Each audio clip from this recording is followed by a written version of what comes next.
He doesn't even know the difference between accounts receivable and accounts payable, Sarah. James slammed his laptop shut, his voice echoing through the empty conference room. Your brother hasn't worked a day in finance, and now he's going to control $10 million? This isn't just nepotism. It's corporate suicide. Before we jump in, tell us where you're tuning in from. And if this story touches you, make sure you're subscribed, because tomorrow, I've saved something extra special for you. I stared out the window at the Chicago skyline, the late afternoon sun casting long shadows across Lake Michigan. My father's words still rang in my ears. Mark needs this opportunity. He's family. You'll understand when you're a parent.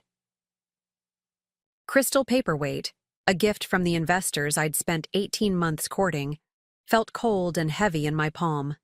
I'd secured the largest investment in Wilson Manufacturing's 60-year history, and my reward was watching my chronically unemployed brother get handed the financial reins.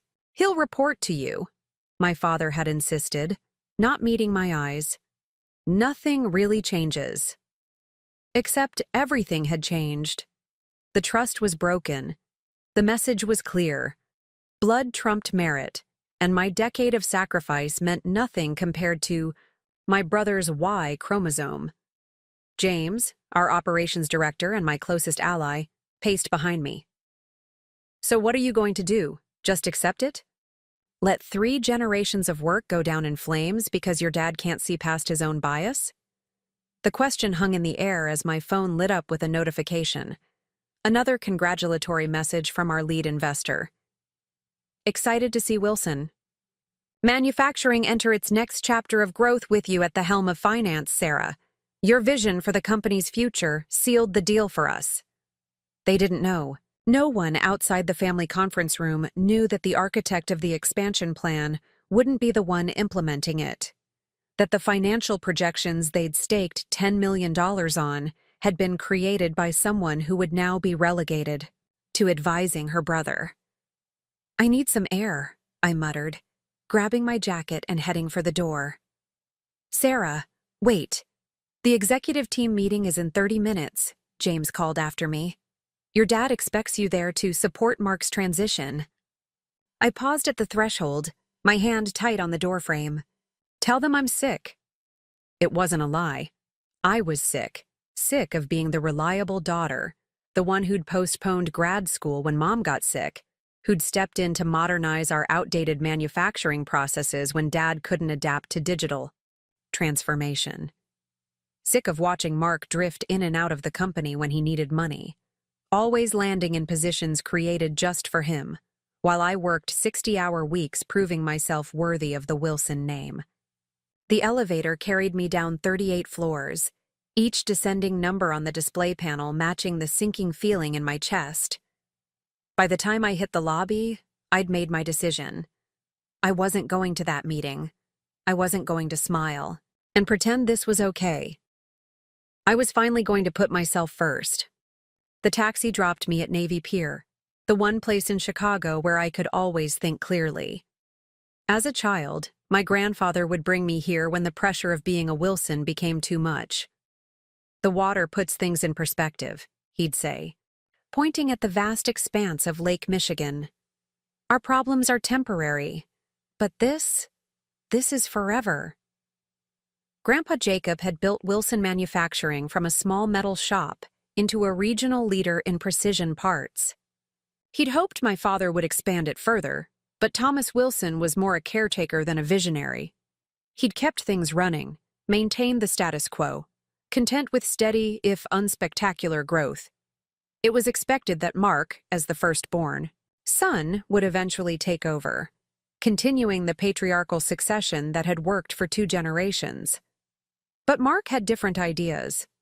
While I completed my business degree with honors and joined the company immediately, my brother bounced between abandoned college majors, failed startups, and finding himself on extended trips abroad.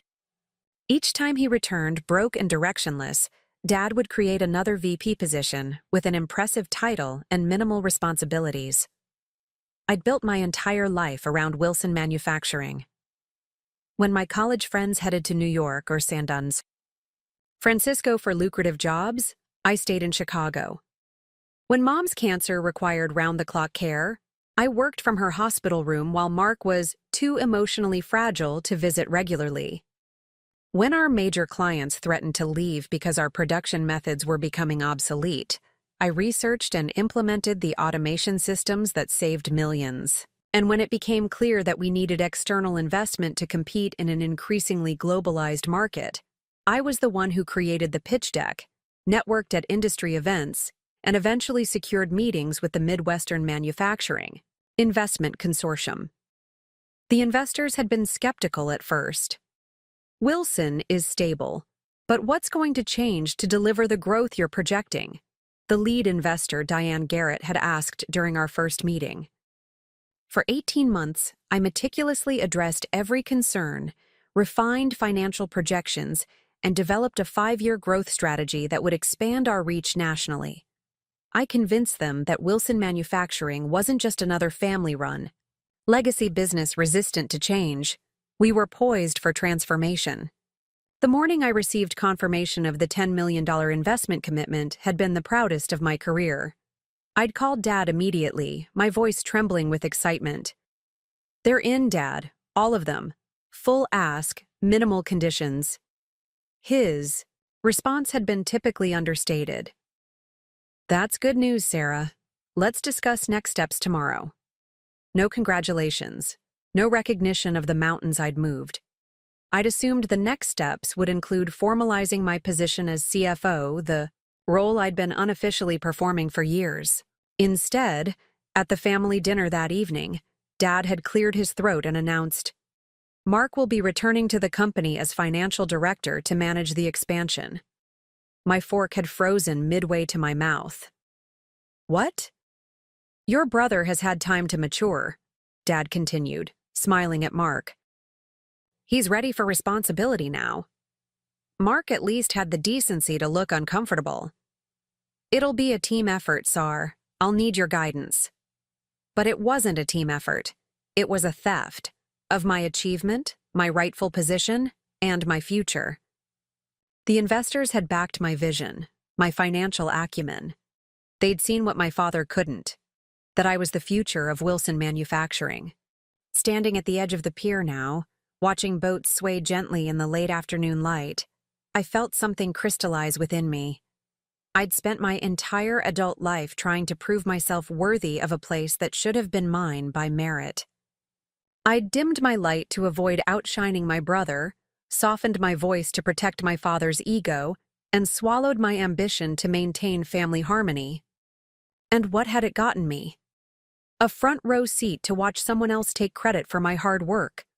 My phone vibrated incessantly. Texts from James about the meeting, a missed call from Dad, a calendar alert for tomorrow's investor introduction. I silenced it all and began to walk, no destination in mind except away. 3 hours later, I found myself outside Lisa Chen's apartment in Wicker Park. Lisa and I had been roommates in college, and while our paths had diverged, she'd gone on.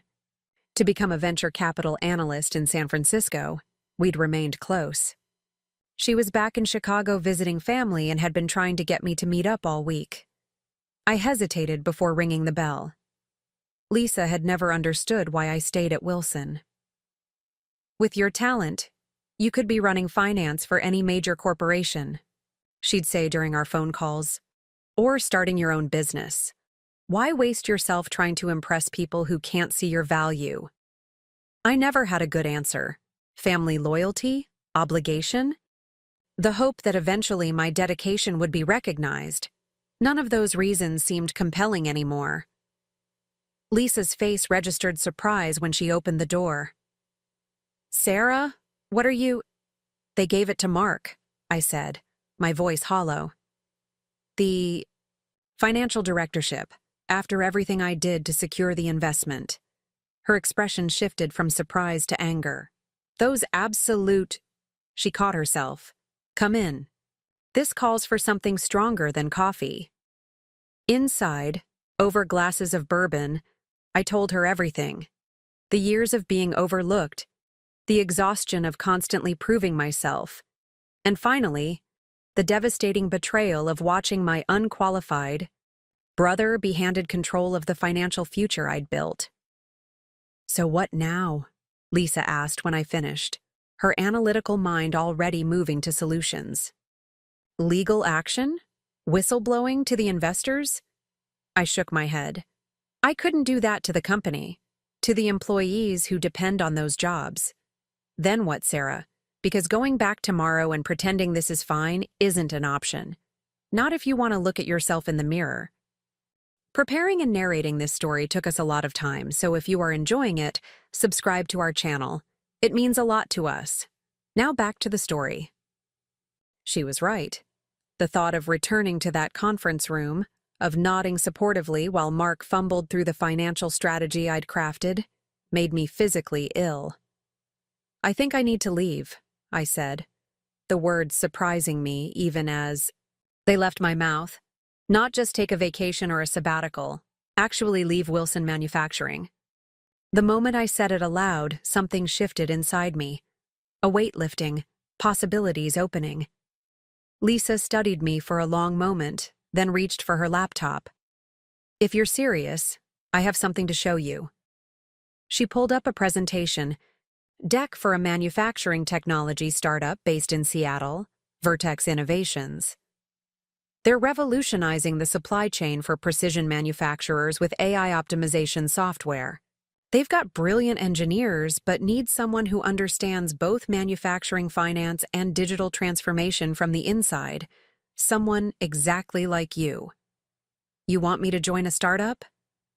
The idea seemed absurd. I'd spent my career in the stability of a family business, navigating office politics but never truly risking failure. "I want you to interview," Lisa corrected. "They've been searching for a CFO for months. The compensation package includes equity, significant equity." "I can't just abandon my family," I protested weakly, even as a part of me recognized the irony.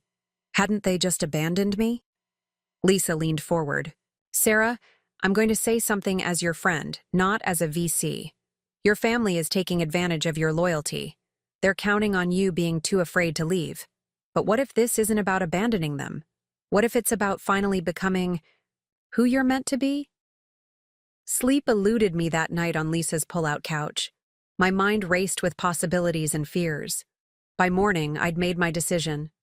I called James before heading to the office. "I'm coming in to resign," I told him, my voice steadier than I expected. His sharp intake of breath was audible. "Sarah, think about this. Maybe if we talk to your dad together—" "I've thought about nothing else for 24 hours. I cut him off. "This isn't a negotiation tactic. I deserve better, and I'm finally going to find it." The Wilson Manufacturing building looked different as I approached it that morning, as if already becoming a place from my past rather than the center of my present. I rode the elevator to the executive floor, ignoring curious glances from employees who'd heard about my absence from yesterday's meeting. Dad was alone in his office, reviewing documents with reading glasses perched low on his nose. And image so familiar it made my chest ache despite everything. He looked up, relief washing over his face. "Sarah, there you are. We were worried when you didn't show yesterday. Are you feeling better?" I placed my resignation letter on his desk, the single page representing both an ending and a beginning. "I'm leaving Wilson Manufacturing, effective immediately." He stared at the letter without touching it, as if it might burn him. "What is this? Some kind of protest? If this is about Mark—" "It's about me," I interrupted, surprising us both with my firmness. "I've accepted a position with another company." "Another company?" The concept seemed to genuinely confuse him. Wilson's had been our identity for 3 generations. What company could possibly— "A technology startup that's innovating in our space. They value what I bring to the table. They're offering me the C-suite position I've earned." Dad removed his glasses, suddenly looking older. "You can't do this, Sarah. The investment, the expansion plan was your project. You have responsibilities. Here." My responsibility to myself has to come first for once, I said, my voice softening slightly. I created that expansion plan, and yes, I secured that investment. But you decided I wasn't the right person to implement it. That's your choice to make as CEO. This is mine to make as your daughter, and as a professional who knows her worth. This is about your brother, he said flatly. You're jealous. The accusation would have wounded me deeply just days ago. Now, it merely confirmed I was making the right choice. This is about recognizing a pattern and choosing not to participate in it anymore, I corrected him. Mark will sink or swim on his own merits now, and so will I. I turned to leave, but his voice stopped me at the door. The investors backed your plan, Sarah. They trust you. What am I supposed to tell them? I faced him one last time. The truth, Dad, that you chose family loyalty over business sense. That's your right as owner, but actions have consequences. Walking out of Wilson Manufacturing that day was simultaneously the hardest and easiest thing I'd ever done. Hard because I was leaving behind not just a job, but an identity, a legacy, a future I'd spent years building. Easy because with each step away from the building, I felt lighter, freer, more myself than I had in years. I flew to Seattle 3 days later for in-person interviews with Vertex Innovations. The company's headquarters couldn't have been more different from Wilson's traditional office tower, a converted warehouse in the South Lake Union District, filled with natural light, collaborative spaces, and energy that was palpable from the moment I walked in. The CEO, Michael Reeves, was younger than me by several years, but possessed a clarity of vision that reminded me of my grandfather. Your background is fascinating, he said as he showed me around. Most candidates we see from traditional manufacturing either don't truly understand digital transformation or are so enamored with technology that they've lost touch with practical operations. You bridge both worlds. The interview process was rigorous. Financial scenarios to analyze, strategic, questions to address, team dynamics to navigate. But for the first time in my career, I felt fully seen and evaluated on my actual capabilities, not through the lens of being Thomas Wilson's daughter or Mark's more reliable sister. When they offered me the position of Chief Financial Officer, with an equity package that could potentially dwarf my Wilson salary, I accepted on the spot. I can start in 2 weeks, I told Michael, already mentally planning my move across the country. Actually, he replied, we're presenting at the National Manufacturing Innovation Conference in Chicago next month. If you could join us there, it would be an ideal introduction to our client base. My stomach dropped.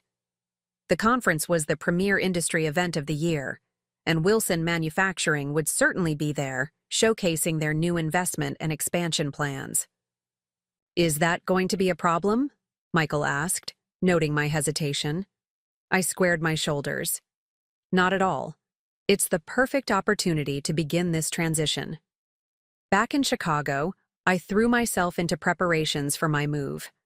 I found a month-to-month, furnished apartment in Seattle's Ballard neighborhood, arranged for my things to be shipped, and began the process of disentangling my life from Wilson Manufacturing. The hardest part was saying goodbye to colleagues who'd become family over the years. James organized a discreet farewell gathering at a bar far from our usual haunts.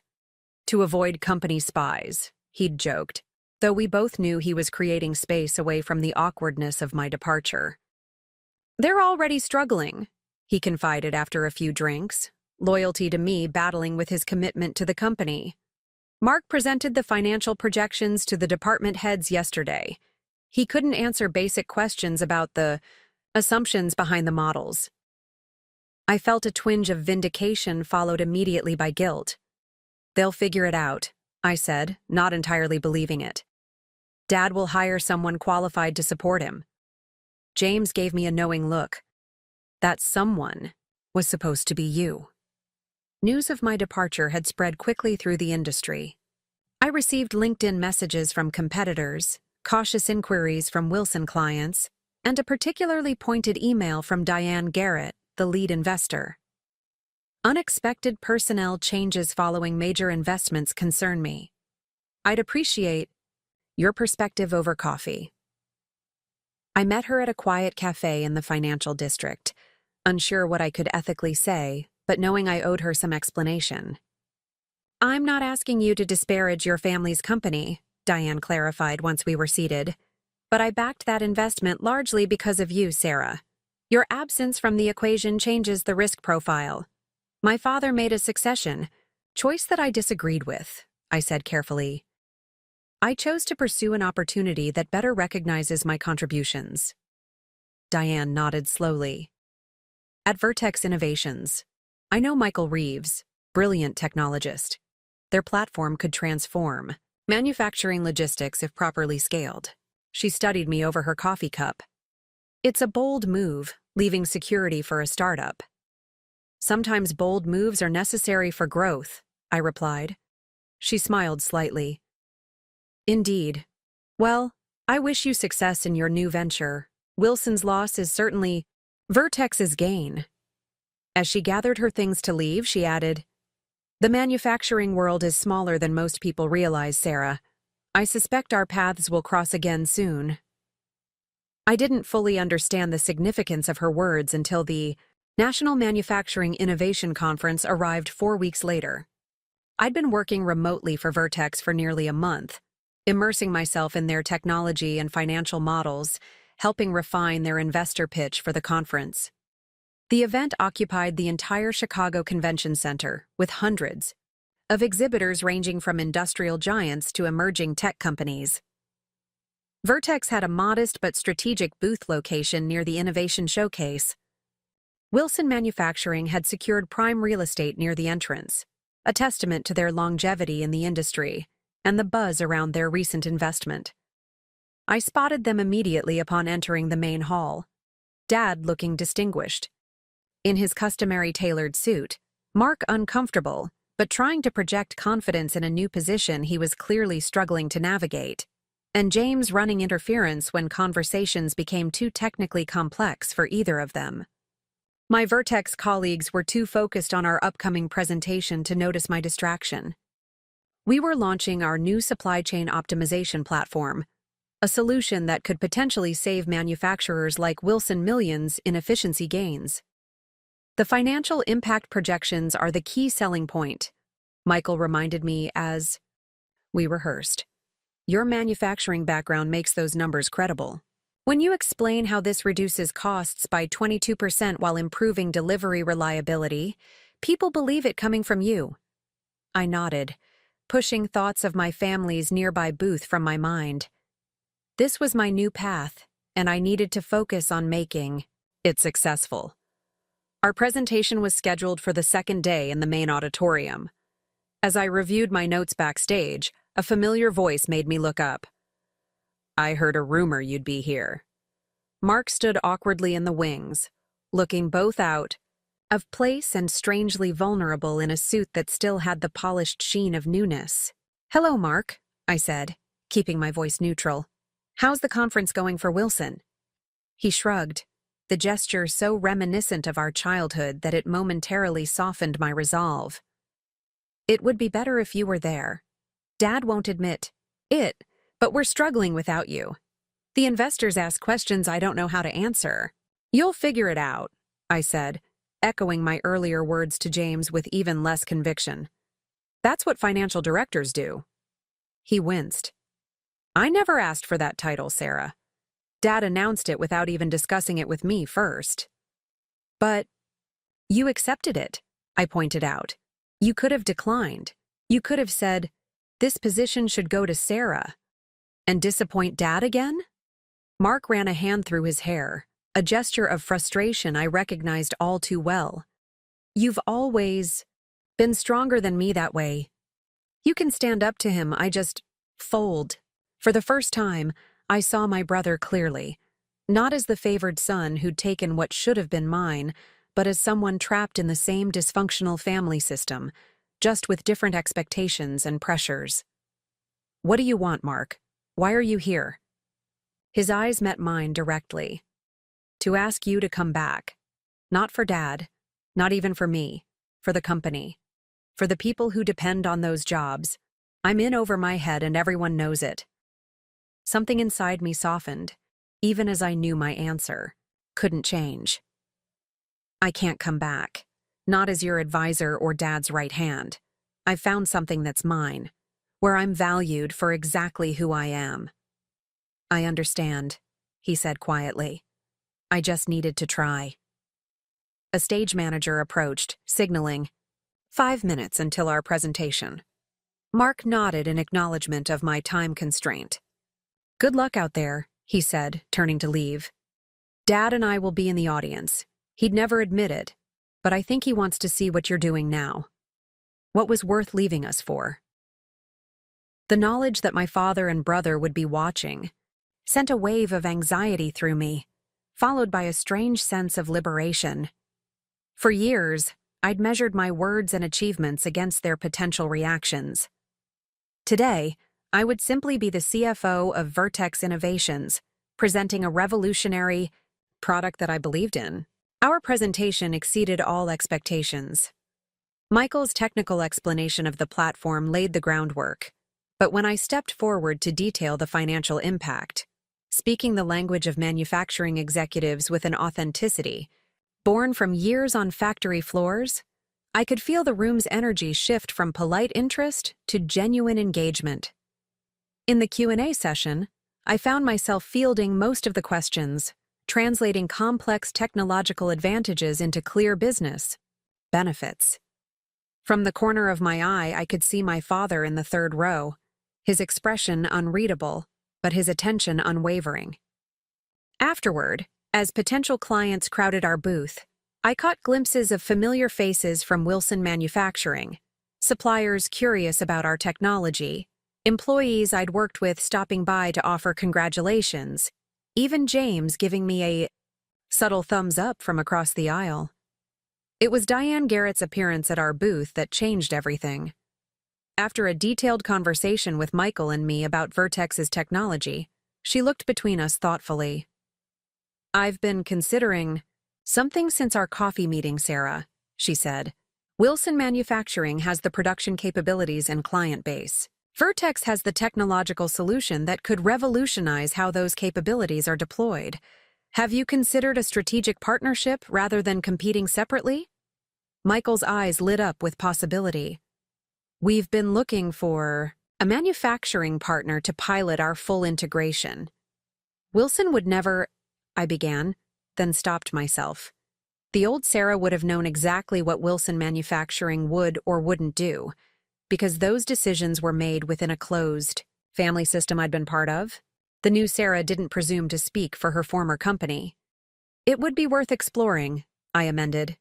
Diane smiled. Perhaps a conversation is in order, one that includes all relevant parties. That evening, in a private dining room at the Conference Hotel, I found myself seated across from my father and brother, with Michael, Diane, and 2 other investors flanking us. The tension was palpable as waiters served drinks and disappeared discreetly. Dad broke the silence first. Your presentation was impressive today, he said, addressing me with a formality that barely masked his discomfort. It seems you've found a good fit at Vertex. Thank you, I replied simply.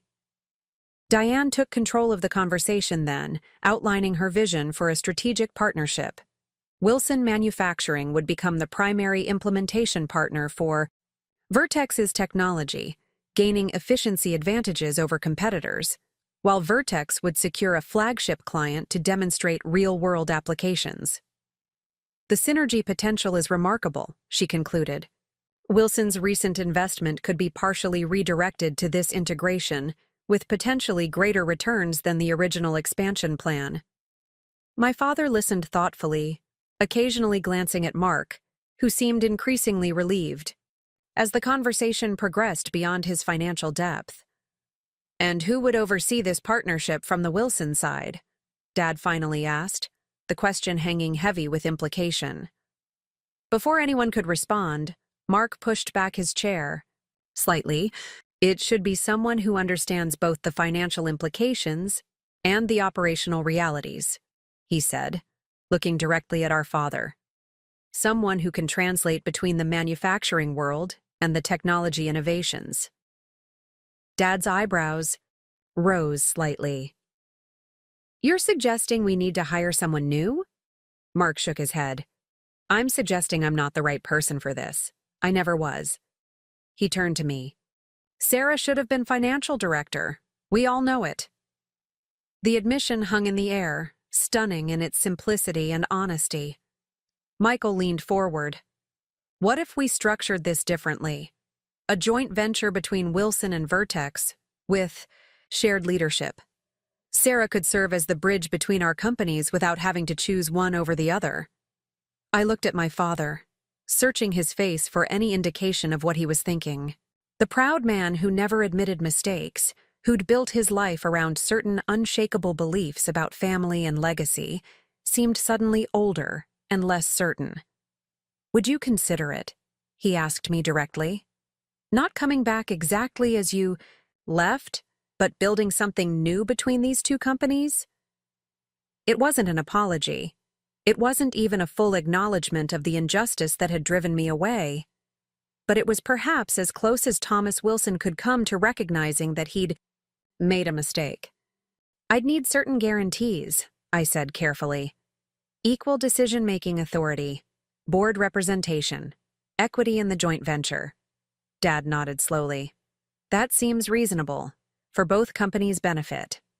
As the dinner concluded with tentative plans for next steps, Mark pulled me aside. I'm sorry, he said simply. I should have refused the position when he offered it. I just didn't have the courage. And now? I asked. A small smile lifted the corner of his mouth. Now I think I'm finding it. Sometimes it takes seeing someone else brave enough to walk away to realize you can choose your own path too. Outside the hotel, the Chicago night spread before me, the familiar skyline now representing not just my past, but possibly part of my future as well. On very different terms. Michael joined me as I waited for a taxi. Are you sure about this? He asked. No one would blame you if you wanted nothing more to do with your family's company. I considered his question carefully. 6 weeks ago, I would have said I needed to leave Wilson completely to find myself. Now I realize I don't have to choose between honoring my past and creating my future. I can build something that includes both, but on my terms, with my worth recognized. The joint venture took shape over the following months, transforming both companies in ways none of us had fully anticipated. Wilson Manufacturing became a technology-forward operation with Vertex's systems at its core. Vertex gained manufacturing expertise and a showcase implementation that attracted new clients across the industry. Dad remained CEO of Wilson, but with a gradually diminishing role, as he began considering retirement. Mark found his actual strengths in client relations, stepping away from financial leadership to become Wilson's chief revenue officer, a position that played to his natural charisma without requiring skills he didn't possess. And I divided my time between Seattle and Chicago, holding dual titles as CFO of Vertex and chairperson of the joint venture, Vertex Solutions. The arrangement satisfied both my need for independence and my connection to the family legacy, transformed into something I could genuinely be proud of. At the one-year anniversary celebration of our partnership, held in the same hotel where the initial dinner had taken place, my father asked to speak privately with me on the terrace overlooking the city. I was wrong, he said simply, the 3 words I'd never expected to hear from him. I let old ideas about family and succession blind me to what was right in front of me. It nearly cost us everything. The company, our relationship, your talent. It wasn't just about the title, Dad, I said carefully. It was about being seen, being valued for what I contribute, not just tolerated as the reliable daughter. He nodded, looking out at the skyline. Your grandfather would be proud of what you've built. He always said Wilson Manufacturing would need to evolve to survive. He just didn't know it would take his granddaughter to make it happen. We stood in comfortable silence then, the past not erased but transformed, much like the company itself, into something that honored tradition while creating space for new growth. I thought about the journey of the past year, from betrayal to escape to reconstruction on new terms. I'd walked away from what I thought was my only possible future, only to help create something better than I could have imagined. Not by compromising my worth or accepting less than I deserved, but by finally recognizing that sometimes leaving is the only way to find your way back home, on your own terms. The Seattle rain welcomed me as I stepped off the plane, a fitting backdrop for the uncertainty swirling inside me. 2 suitcases and a laptop bag contained everything I'd decided to bring for this new chapter. The rest of my Chicago life boxed up in a storage unit, a physical manifestation of my indecision. Was this a temporary adventure or a permanent relocation? I wasn't ready to answer that question yet. My temporary apartment in Ballard looked nothing like the meticulously decorated condo I'd left behind. Functional IKEA furniture, generic landscapes on the walls, and a kitchen with the bare minimum of supplies. But the view of Puget Sound from the small balcony stirred something in me. The vastness of the water, the distant Olympic mountains emerging when the clouds parted. It was beautiful in a wild, untamed way that Chicago's architectural precision had never offered. I'd given myself the weekend to settle before starting at Vertex on Monday. Unpacking took less than an hour, another stark reminder of how completely I'd uprooted my life. The silence afterward was deafening. In Chicago, there was always somewhere to be, someone calling with a work emergency, family obligations looming. Here, nobody knew me. Nobody needed me. The freedom was both exhilarating and terrifying. My phone lit up with a text from Lisa. "Landed safe? Apartment decent? First round's on me when you're settled." Lisa had returned to San Francisco, but promised to visit Seattle soon. Her friendship had been my lifeline during this transition. The one person who understood why I'd had to leave without trying to pull me back. "All good," I replied, not quite ready to elaborate on the hollow feeling in my stomach. "Starting work Monday. We'll call you after." Another message appeared, James checking in from Chicago. "Office is chaos. Your brother asked where we keep the quarterly projections. The ones you literally presented last month. Miss your competence." I smiled despite myself but didn't respond. The updates from Wilson Manufacturing were like picking at a scab, satisfying in a perverse way, but ultimately preventing the wound from healing. Sunday night, I meticulously laid out my outfit for the first day. The charcoal pantsuit that had been my armor during investor meetings, a silk blouse in deep teal, the pearl earrings that had been my grandmother's. Professional, polished, proven. The woman who would walk into Vertex tomorrow would appear confident and composed, regardless of the doubts churning beneath the surface. Sleep evaded me. Around 3 a.m., I gave up trying and pulled out my laptop, reviewing Vertex's financial statements for the dozenth time. The company was pre-profitability, but had a solid runway, impressive technology, and a clear path to market. The risk was calculated, but real. If they failed to gain traction, my decision to leave Wilson would look like the impulsive mistake my father already thought it was. The thought of his disappointment still had the power to tighten my chest.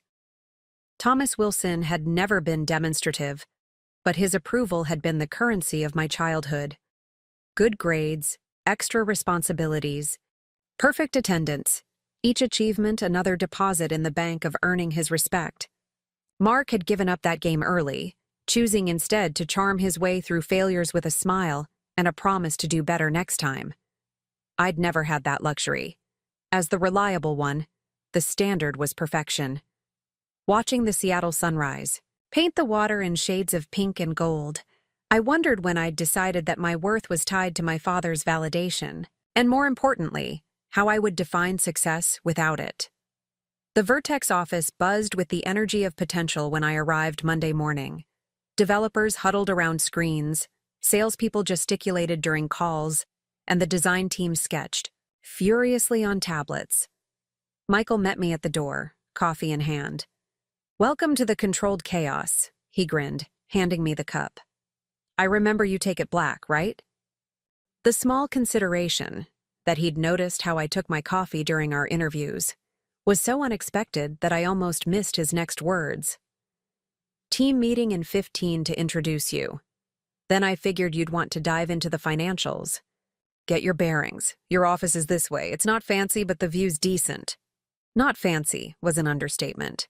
The small glass-walled space had a desk, chair, computer, and little else. But the entire western wall was window, framing the Seattle skyline and distant water. At Wilson, I'd worked my way up to a corner office with custom furniture and art, selected by an interior designer. This space was utilitarian, bordering on Spartan. "It's perfect," I said, surprising myself by meaning it. The team meeting was unlike any I'd experienced at Wilson. 30 people crowded into a conference room, designed for 20, some sitting cross-legged on the floor, others perched on windowsills. Michael introduced me briefly.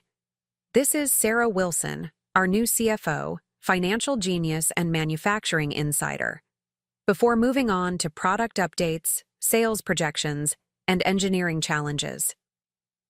The informality was jarring.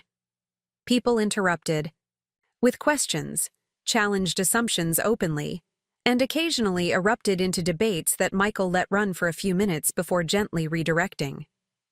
No one took formal notes. No one referred to anyone as Mr. or Ms. The hierarchy that had been so rigid at Wilson seemed fluid here, based on expertise rather than title or tenure. When Michael asked if I wanted to say anything, I faltered, momentarily. My prepared remarks about financial discipline and strategic growth suddenly seemed stiff and out of place. "I'm excited to be here," I said instead, scanning the curious faces. "I've spent my career in traditional manufacturing, watching the industry struggle with exactly the problems Vertex is solving. I believe in what you're building, and I'm here to help turn brilliant technology into a sustainable business." The genuine smiles that greeted this simpler truth eased something in me. These people didn't care about my family name or legacy. They cared about whether I could help their vision succeed. After the meeting, a developer named Raj lingered. "I've been working on the cost modeling algorithms," he said. "The ones that help manufacturers optimize their supply chains. But I'm not sure our assumptions about inventory carrying costs are realistic. Could I show you what I'm thinking?" At Wilson, department boundaries were sacrosanct. Engineers engineered, accountants counted, and crossing those lines invited territorial defensiveness. Here was someone asking for my financial expertise to improve a technical product, not as a perfunctory approval, but as a genuine collaboration. "Absolutely," I said. "Let's find a conference room." That first conversation with Raj set the pattern for my early days at Vertex.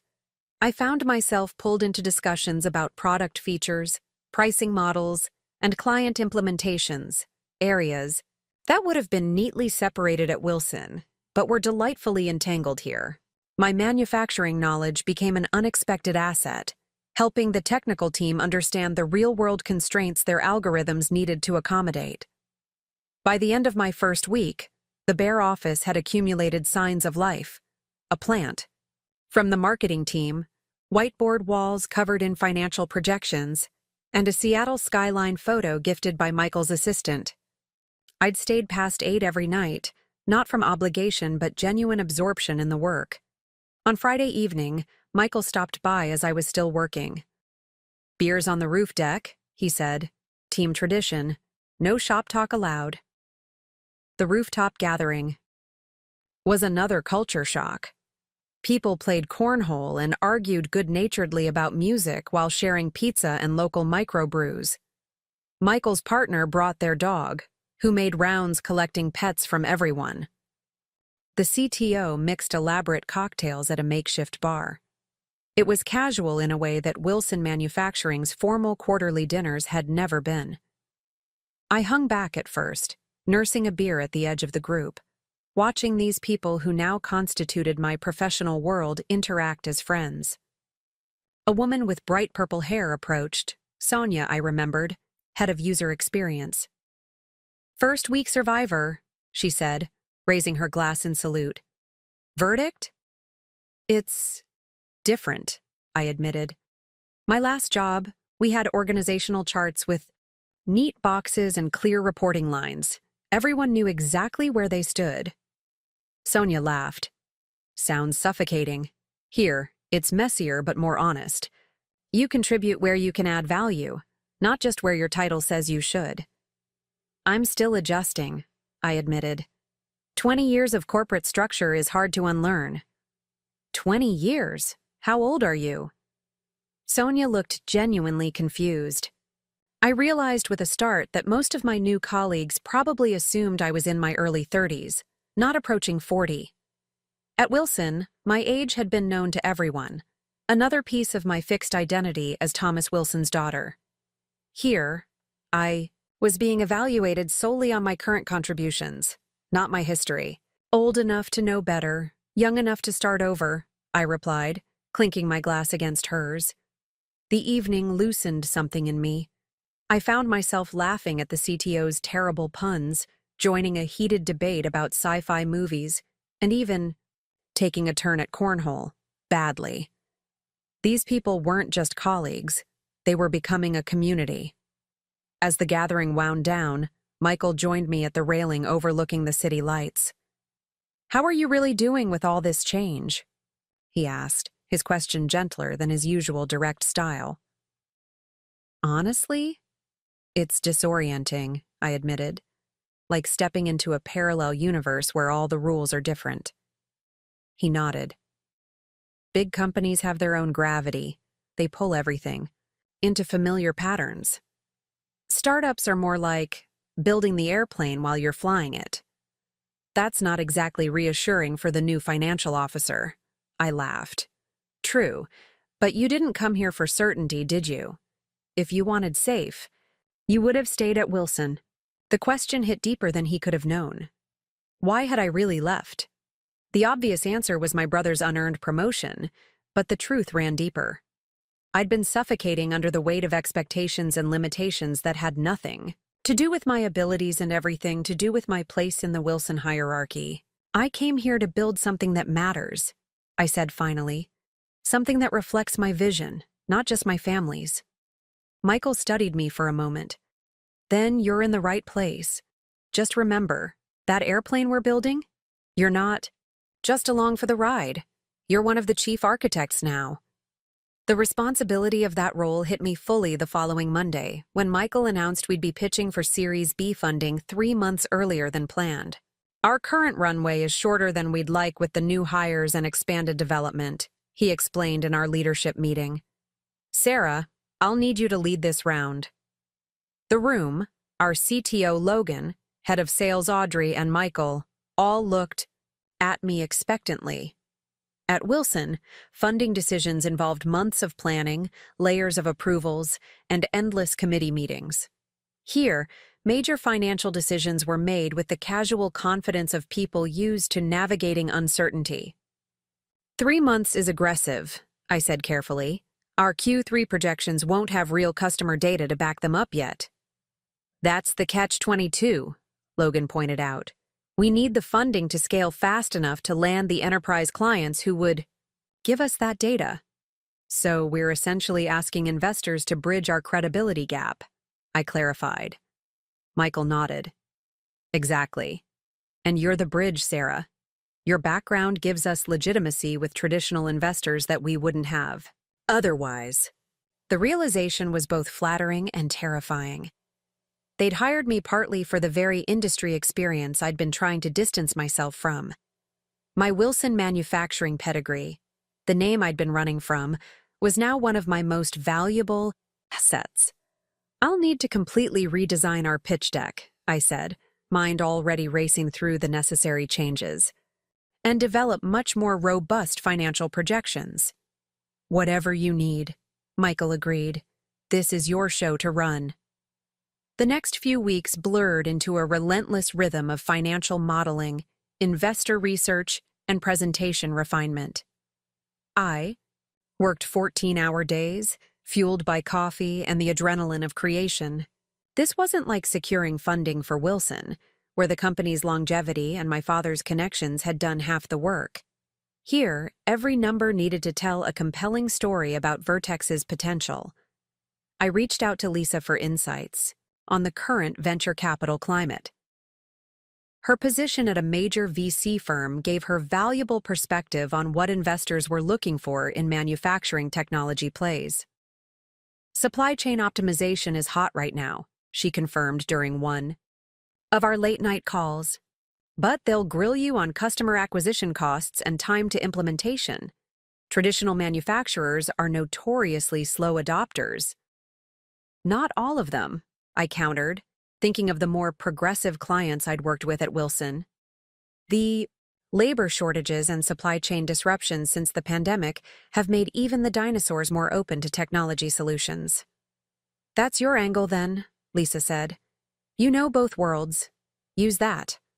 I threw myself into crafting a narrative that bridged the gap between manufacturing's cautious traditions and technology's optimistic future. The pitch needed to reassure venture capitalists that we understood the practical challenges while convincing them that our solution was revolutionary enough to justify their investment. Late one evening, staring at financial projections that refused to align with our growth expectations, I finally did something I'd been avoiding. I called James. Wilson Manufacturing, Operations. His familiar voice answered, clearly not checking. Caller ID. It's me, I said. Do you have a minute? His surprise was audible. Sarah? Of course. Are you okay? I need some real-world input. What's the actual implementation time for new supply chain software in a mid-sized manufacturing operation? Not the vendor promise, the reality. James chuckled. Well, the vendor says 3 months, reality is 9 to 12, and even then you're looking at partial adoption while the old-timers keep their Excel spreadsheets running in parallel. The honest assessment was exactly what I needed. And what would make that timeline shorter? What's the biggest barrier? Besides the usual resistance to change? He paused, considering. Integration with existing systems. Training that actually makes sense to floor supervisors, not just IT people. And visible wins early. Something that makes even the skeptics say, okay, this is actually better than what we've been doing. His insights were gold, the kind of practical knowledge that Silicon Valley engineers often missed when designing solutions for traditional industries. We talked for nearly an hour, diving into the nitty-gritty of manufacturing operations and how technology implementations succeeded or failed in the real world. You sound good, Sarah, James said as our call wound down. Different. More yourself. Somehow. The observation caught me off guard. What do you mean? At Wilson, you were always so careful, measuring every word, considering every angle. You sound more direct now. More confident. Was that true? Had I been constraining myself without even realizing it? The thought stayed with me long after we hung up, prompting a late-night email to the Vertex development team with suggestions for making our implementation process more manufacturing-friendly. The next morning, Logan was waiting at my office. Tursiadat, these suggestions you sent, they're brilliant, especially the phased rollout approach for the production floor. Where did this come from? I hesitated, unsure whether mentioning my consultation with Wilson's operations director would be seen as divided loyalty. I spent years watching technology implementations fail on factory floors. The suggestions come from seeing those mistakes firsthand. He nodded approvingly. This is exactly why we needed you. The engineering team can build amazing tools, but we don't always understand how they'll land in the real world. His validation sparked something inside me, pride in my manufacturing knowledge rather than a desire to escape it. Perhaps I didn't need to reject my past to embrace this future. Perhaps there was strength in being a bridge between worlds. That revelation transformed my approach to the funding pitch. Instead of positioning Vertex as a revolutionary disruptor that would render traditional manufacturing obsolete, I crafted a narrative of thoughtful evolution, technology that respected the industry's practical constraints while solving its most pressing problems. When we gathered to review the draft pitch deck, Audrey let out a low whistle. This is not what I expected, but it's compelling as hell. Michael studied the projections with unusual intensity. You're forecasting slower initial adoption, but much higher retention and expansion rates within existing clients. Traditional manufacturing moves cautiously but commits deeply, I explained. We'll win fewer clients initially, but they'll integrate our solution more thoroughly and become long-term partners rather than just customers. It was a less explosive growth story than most startups pitched, steadier, more sustainable, but ultimately more valuable. It was also honest in a way that technology pitches often weren't, acknowledging the real-world friction that accompanied change in established industries. It's unorthodox, Michael admitted, but it feels right for who we actually are, not just who we want investors to think we are. The authenticity of that approach guided our preparation over the following weeks. We practiced our pitch relentlessly, refining the message until every team member could articulate not just their part, but the broader vision. I drilled everyone on potential investor questions, playing devil's advocate with the skepticism I'd developed over years of manufacturing experience. 2 weeks before our first scheduled investor meeting, disaster struck. Our largest pilot customer, a medical device manufacturer in Oregon, abruptly terminated their contract, citing budget constraints. The news hit like a body blow, not just removing our most impressive reference customer, but raising questions about our entire market approach. The leadership team gathered in the conference room, the mood somber. We can delay the funding pitch, Audrey suggested. Give ourselves time to replace the reference customer. We don't have time, Logan countered. Our runway won't stretch that far. Michael looked to me. Sarah, what's your take? You've been through rough patches before. Everyone turned, waiting for wisdom from the experienced executive. But in that moment, all my careful preparation felt hollow. The solid ground I thought I'd found at Vertex suddenly seemed as uncertain as the decision to leave Wilson in the first place. I need to think, I said, rising abruptly. Give me an hour.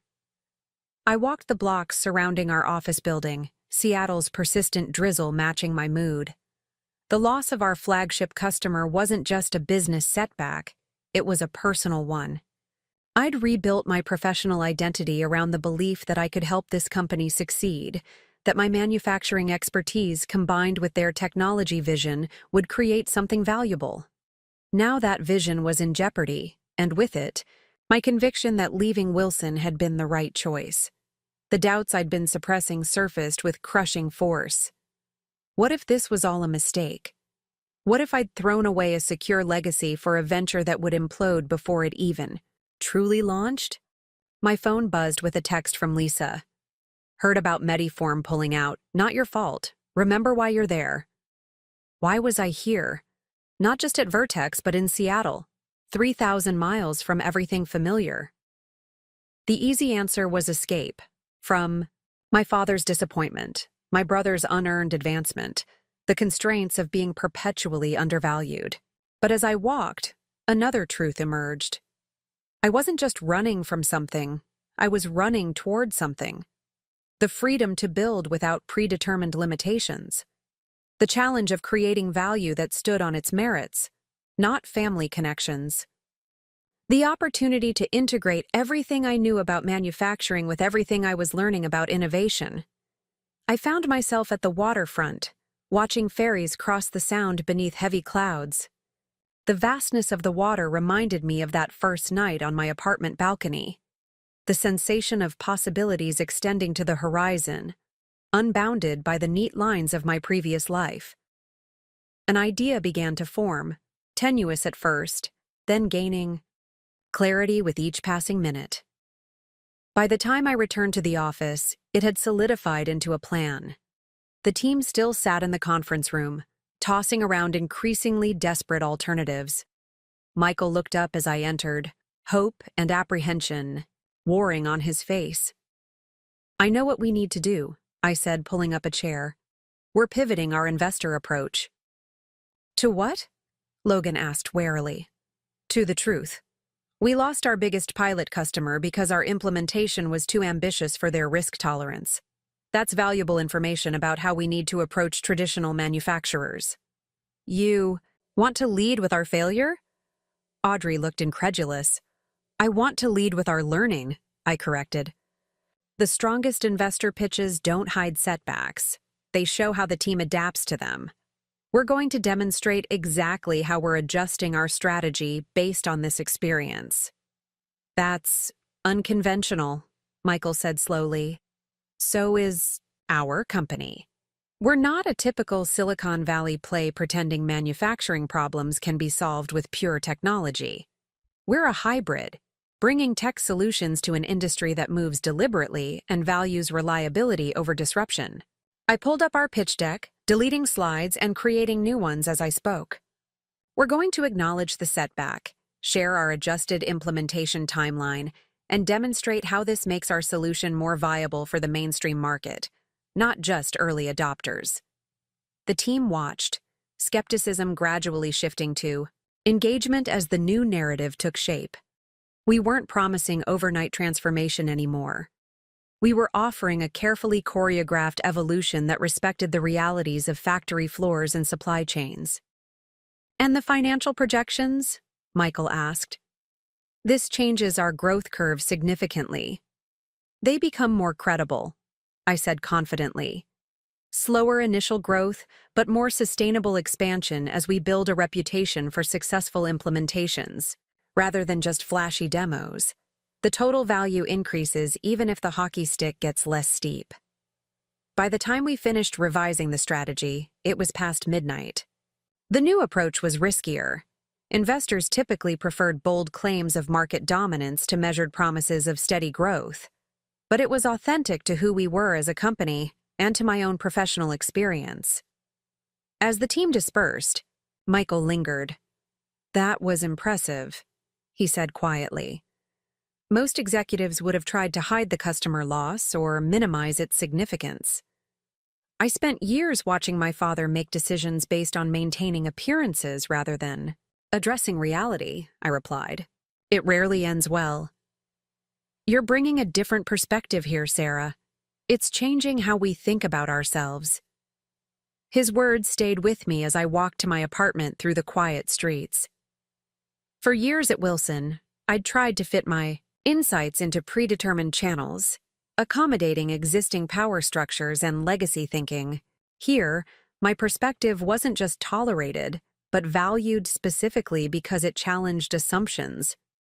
The realization was both liberating and sobering. I was helping shape Vertex's identity just as it was reshaping mine. We were evolving together, and the outcome remained uncertain. The safety of Wilson Manufacturing, with its predictable hierarchy and established processes, seemed very far away. But so did the constraints that had kept me from fully expressing my capabilities. That night, standing once again on my small balcony overlooking the Sound, I finally admitted to myself that I didn't want to go back. Not to Wilson, not to Chicago, not to being Thomas Wilson's reliable daughter, rather than Sarah Wilson, financial strategist and bridge builder between industries. I was building something new here. Not just a career, but an identity based on what I chose to value, rather than what had been chosen for me. The path ahead was foggy, full of potential wrong turns and hazards, but it was unmistakably mine. When our first investor meeting arrived the following week, I walked in without the crushing anxiety that had accompanied similar presentations at Wilson. There, I'd carried the weight of family legacy and my father's judgment. Here, I carried only my own convictions and the collective vision of our small team. Manufacturing technology is a crowded space, the lead investor noted during our presentation. What makes Vertex different enough to succeed where others have failed? I met his gaze steadily. We respect the complexity of the problem. Many tech companies approach manufacturing with the assumption that software alone can transform entrenched processes. Our approach integrates technological innovation with practical implementation wisdom. And you've already had one major customer back out, another investor observed. Why should that give us confidence rather than concern? Because we learned from it, I replied without hesitation. We discovered that our initial implementation approach moved too quickly for traditional manufacturing risk tolerance. We've adjusted to a phased rollout that delivers value at each stage rather than requiring a leap of faith. The questions continued, probing our financial projections, competitive positioning, and go-to-market strategy. I found myself drawing not just on my prepared answers, but on decades of manufacturing experience, sometimes citing examples from Wilson that I'd been reluctant to reference before. When the meeting concluded, Michael and I walked to a nearby coffee shop to debrief. You mentioned Wilson Manufacturing several times, he observed. That's new. I stirred my coffee thoughtfully. I've been trying to distance myself from my past, but there's valuable experience there that helps us tell our story more credibly. I'm starting to think I don't need to erase where I came from to build something new. Integration rather than rejection, he nodded. Seems appropriate for a company building bridges between traditional industry and new technology. The metaphor resonated deeply. I'd been treating my professional identity as an either-or proposition, either Wilson Manufacturing's heir apparent or Vertex's financial innovator. Perhaps it could be a both-and, the lessons of the past informing the possibilities of the future without constraining them. That evening, for the first time since arriving in Seattle, I called my father. Not to apologize, not to explain my departure again, but simply to check in. The conversation was stilted at first, neither of us quite knowing how to interact outside our established patterns. The factory floor expansion is behind schedule, he offered when pleasantries ran thin. The contractors say they need another month. Have you considered a phased approach? I suggested, drawing on a strategy we'd just developed at Vertex. Commission the completed sections while they finish the rest. It would let you start training operators sooner. A pause, then. That's not a bad idea. I'll talk to operations tomorrow. The exchange was small but significant. Professional respect without the weight of family expectations. A hint that perhaps, with enough distance, we might find a new way to relate that honored our shared industry knowledge without subsuming my identity into the Wilson legacy. As I hung up, I realized the call represented something else too, a growing confidence that I could engage with my past without being pulled back into its orbit. Seattle was becoming home. Vertex was becoming my professional identity, and the path forward, though still uncertain, was undeniably mine to chart. That night I finally unpacked the last of my boxes, hanging artwork and arranging books on shelves. No longer a temporary space, my apartment began to reflect the person I was becoming. A blend of Chicago precision and Seattle creativity, manufacturing experience and technological ambition, Wilson legacy and Vertex innovation. The leap of faith that had carried me across the country was transforming into something more grounded, a deliberate journey toward integration rather than escape, toward building rather than merely leaving behind. 3 months into my Seattle life, the city's persistent rain had become oddly comforting. The gentle patter against my apartment windows created a soothing backdrop for early morning coffee and late-night financial reviews. I'd developed new routines: Sunday farmers markets in Ballard, weekday runs along the waterfront, and coffee from the small shop downstairs where the barista now started my order when she saw me approaching. My body was changing too. The regular, running had toned muscles long neglected during Chicago's endless winter. My shoulders, once perpetually tense from carrying the weight of Wilson Manufacturing's expectations, had loosened. Even my clothes hung differently. The structured suits that had been my Chicago armor now felt constrictive and formal in Vertex's casual environment. The transformation wasn't just physical. My mind worked differently here, unfettered by the eye.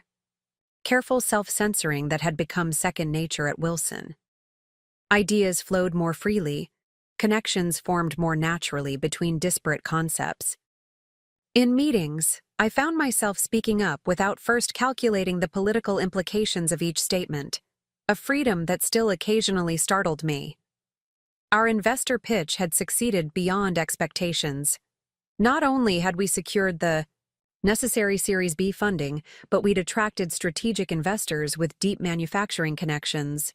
My unorthodox approach, honesty about our challenges and a realistic growth trajectory, had resonated with investors tired of impossible hockey stick projections.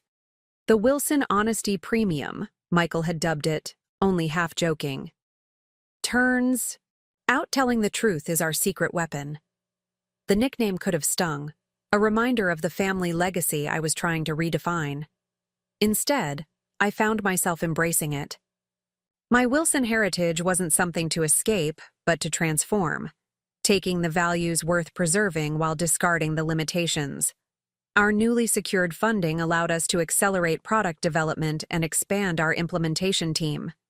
Each morning brought new faces to the office: engineers, account managers, UX specialists, all drawn to Vertex's vision of bringing manufacturing into the digital age. The energy was infectious, the possibilities expanding daily. One Tuesday morning, Logan appeared at my office door, tablet in hand. "Got a minute? I need a reality check on something." This had become our routine, the CTO seeking my manufacturing expertise before pursuing technical directions. I gestured to the chair opposite my desk. "What's up?" "I'm thinking about a new module for the platform," he said, sliding the tablet toward me. Real-time integration between production scheduling and raw material inventory. It could eliminate a major pain point for manufacturers, but the implementation complexity might be too high for most clients. The wireframes on the screen showed an elegant solution to a problem I'd wrestled with for years at Wilson. "This is brilliant," I acknowledged. "But you're right about the complexity. Most manufacturers still track raw materials in separate systems, often with manual reconciliation." "So it's too ambitious?" I considered the question, remembering countless frustrating afternoons trying to align production schedules with material availability. "Not too ambitious, just too abrupt. What if we created a transitional approach? Start with automated data transfer between existing systems before pushing for full integration." Logan's face lit up. "A bridge solution. That could work. Instead of forcing them to replace their inventory systems, we create connectors that improve their current process while preparing them for eventual full integration." "Exactly. Give them immediate value while laying groundwork for the bigger transformation." He scribbled notes enthusiastically. "This is why you're essential. Here, Sarah, the engineering team would have built the perfect solution that nobody could actually implement." His words warmed me. At Wilson, my practical knowledge had often been dismissed as lack of vision. That's not how we've always done it, interpreted as resistance rather than wisdom. Here, that same knowledge was valued precisely because it tempered technological optimism with operational reality. As Logan left, my phone buzzed with a text from Lisa. "In Seattle next week for a conference. Dinner Thursday? Dying to hear how startup life is treating you." I smiled, realizing I was genuinely excited to share my experiences. The last time we'd met, I'd been shell-shocked from my hasty departure from Wilson, uncertain whether I'd made the biggest mistake of my career. Now I had stories to tell, achievements to share, and a growing confidence in my decision. "Absolutely," I texted back. "So much to update you on." Later that afternoon, a company-wide email announced our first major client since the Mediform setback: Prentice Industrial, a mid-sized manufacturer of precision components with facilities across the Midwest. They'd signed on for a phased implementation of our core platform, starting with their flagship plant in Michigan. "This is partly your doing," Michael said when I stopped by his office to congratulate him. Your revised implementation strategy made them comfortable taking the leap. Our doing, I corrected. The whole team adapted when we needed to. He studied me for a moment. You've changed since you arrived, you know. You talk about we and our now, not just your individual contribution. The observation caught me off guard. At Wilson, I'd developed the habit of carefully documenting my personal contributions, ensuring there was no ambiguity about which successes could be attributed to me. It had been necessary in an environment where credit was currency in the ongoing competition for my father's approval. I guess I don't need to stake my claim here, I said slowly, realizing the truth as I spoke it. The value I bring is recognized without me having to constantly assert it. Exactly. Michael nodded. Which is why I want you to lead the Prentice implementation. You understand both sides of this equation better than anyone. The technology we're offering and the manufacturing realities they're navigating. The assignment was unexpected. CFOs typically didn't lead client implementations. Wouldn't Audrey's team normally handle this? Sales has the relationship management experience. Audrey's team will support you, he clarified. But Prentice specifically mentioned your manufacturing background as a factor in their decision. They want someone who speaks their language. The opportunity was both thrilling and terrifying. Success would cement my position at Vertex as more than just a financial steward. Failure would validate my lingering fears that I'd overestimated my adaptability to this new world. When do we start? I asked, pushing doubts aside. Kickoff meeting next Monday. You'll need to be on site in Michigan by Wednesday. Michigan. A mere 4-hour drive from Chicago and the Wilson manufacturing headquarters. The proximity stirred a complex mix of emotions: apprehension about being so close to my former life, curiosity about how the company was faring without me, and a twinge of homesickness for the city where I'd spent my entire career. I'll make it work, I assured Michael, already mentally reorganizing my schedule to accommodate this new responsibility. The Prentice preparation consumed my week. I assembled a cross-functional team: engineers to handle technical integration, UX specialists to design training materials, and account managers to maintain the client relationship after initial implementation. Each selection required balancing technical skills with the interpersonal awareness needed to navigate a traditional manufacturing environment. Thursday evening found me explaining these complexities to Lisa over dinner at a waterfront restaurant. The Seattle skyline sparkled across the water, the Space Needle illuminated against the night sky. So you're not just running their finances anymore? You're actually leading their flagship client implementation? Lisa shook her head in amazement. Talk about expanding your role. It's terrifying, I admitted, swirling my wine thoughtfully. But also incredibly energizing. I'm using parts of my brain that had almost atrophied at Wilson. Speaking of Wilson, Lisa hesitated. Have you heard anything from your family lately? The question didn't sting the way it once might have. Dad calls occasionally. Brief, slightly awkward conversations about weather and business generalities. Mark sent a text last month saying they'd finally hired a new financial analyst to take over some of my old responsibilities. 3 months after I left. No attempts to lure you back? I laughed. Dad's too proud for that. And honestly, I'm not sure I could go back now. I've tasted something different here. The freedom to contribute based on my capabilities rather than my position in the family hierarchy. Lisa studied me over her glass. You seem different, Sarah. More present. Less like you're constantly calculating your next move. That's exactly how it feels, I realized. At Wilson, I was always thinking 3 steps ahead, anticipating political landmines, managing perceptions. Here, I can just focus on doing good work. It suits you, she said simply.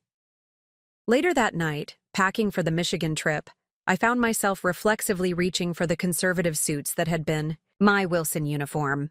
I hesitated. then pushed them aside in favor of more versatile separates, still professional but less rigidly formal. A small change, but symbolic of the larger transformation underway. My phone chimed with an email from James.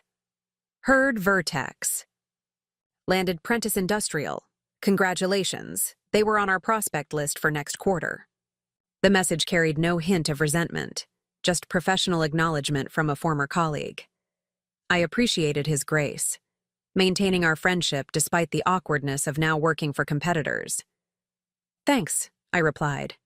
Different solution than Wilson would have offered, but they seemed ready for a technology leap. How are things there? His response came quickly. Stabilizing. Your dad hired a consultant to help Mark with the financial oversight. Between the three of us, the expansion is back on schedule. The news should have triggered jealousy or vindication. Instead, I felt a surprising sense of relief. Wilson Manufacturing had been my life for so long that its success remained important to me, even from a distance. The company employed hundreds of people whose livelihoods didn't deserve to be casualties of family drama. Glad to hear it, I wrote back sincerely. Heading to Michigan for the Prentice implementation next week. Any advice for working with Midwestern manufacturers? His response made me smile. Bring donuts to early meetings. The good kind, not the cheap box stuff. Manufacturing folks remember who respects their breakfast preferences. Sunday evening, I boarded a flight to Detroit with my carefully assembled implementation team. Sonia, our UX lead, had never visited a manufacturing facility before. Raj, our algorithm specialist, had only seen production lines in textbooks. 2 implementation specialists rounded out the group, Taylor, with experience in logistics software, and Amir specializing in integration architecture. As the plane lifted above Seattle's cloud cover, I found myself mentally preparing not just the technical aspects of our visit, but the cultural translation I would need to provide. These brilliant colleagues understood software development intimately, but lacked the context of factory operations, the noise, the pace, the practical constraints that shape decisions on the production floor. What exactly happens in a kickoff meeting? Sonia asked, leaning across the aisle. I've only ever done remote implementations for software clients. We'll tour their facility first, I explained. See the actual production processes we're trying to optimize. Then we'll meet with department heads to understand their current workflows before presenting our implementation plan. Will they understand our technical explanations? Raj worried. I tend to get detailed. I smiled reassuringly. That's why I'm there, to translate between your technical expertise and their operational realities. As we talked through the upcoming meetings, I realized how naturally I'd stepped into this bridging role. At Wilson, I'd often found myself translating between old-school production supervisors and technology vendors, a skill I'd taken for granted. Here, that same ability represented unique value, the capacity to connect Silicon Valley innovation with Rust Belt manufacturing. Monday morning found us in rental cars navigating the industrial outskirts of Lansing, Michigan. Prentice's manufacturing facility sprawled across several acres, a main production building flanked by warehouses and shipping docks. The familiar sights, sounds, and even smells of a busy factory floor awakened muscle memory from countless similar visits throughout my career. It's so loud, Sonia shouted over the machinery din as we toured the production area, wide-eyed behind required safety glasses. This is actually quieter than most, I called back. Their precision equipment runs smoother than heavy manufacturing. We followed our guide, Prentice's operations director Hector Martinez, through the carefully orchestrated chaos of the factory floor. Workers nodded respectfully as we passed, some eyeing our visitor badges with the wariness typical of employees who had endured too many improvement initiatives imposed by outsiders who didn't understand their daily realities. Currently, our biggest bottleneck is here, Hector explained, stopping beside a quality control station where components were being meticulously inspected. Parts can wait up to 8 hours for QC during peak production, creating ripple effects. Throughout the schedule, Raj studied the process intently. Your inventory management system doesn't prioritize QC based on downstream dependencies, Hector laughed. Our inventory management system is largely spreadsheets and tribal knowledge. That's why we need your solution. I watched understanding dawn across my team members' faces. The gap between technological possibility and current reality suddenly concrete rather than theoretical. This wasn't about implementing elegant code. It was about helping real people solve practical problems that affected their daily work. The conference room meeting that followed was equally illuminating. Department heads arrived with thick binders of reports and well-worn process documentation. Their questions were pointed, informed by years of operational experience and previous technology implementations that had promised transformation but delivered complication. Your system looks impressive in the demo, said the production manager, arms crossed defensively. But can it handle our custom workflows?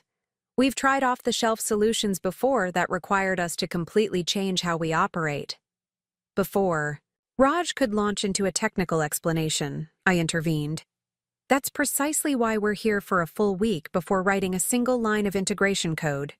We need to understand your workflows first, then adapt our system to enhance rather than disrupt them. The tension in the room eased slightly. These were my people, practical problem solvers suspicious of grand promises, but open to genuine partnerships. I found myself slipping effortlessly into their language, referencing manufacturing processes and constraints that resonated with their daily experience. By day's end, we'd established not just a technical framework, but the beginnings of trust. As we gathered in the hotel lobby to debrief, Sonia shook her head in amazement. You were speaking an entirely different language in there, she observed. I've never seen executives open up that quickly during an initial meeting. Sarah was one of them, Amir pointed out. You could tell they recognized it immediately. The simple observation carried profound meaning. For years at Wilson, I'd struggled to be seen as more than the boss's daughter. My manufacturing knowledge dismissed as something inherited rather than earned. Here, that same knowledge represented hard-won expertise that commanded immediate respect. Tomorrow's the real test, I reminded them.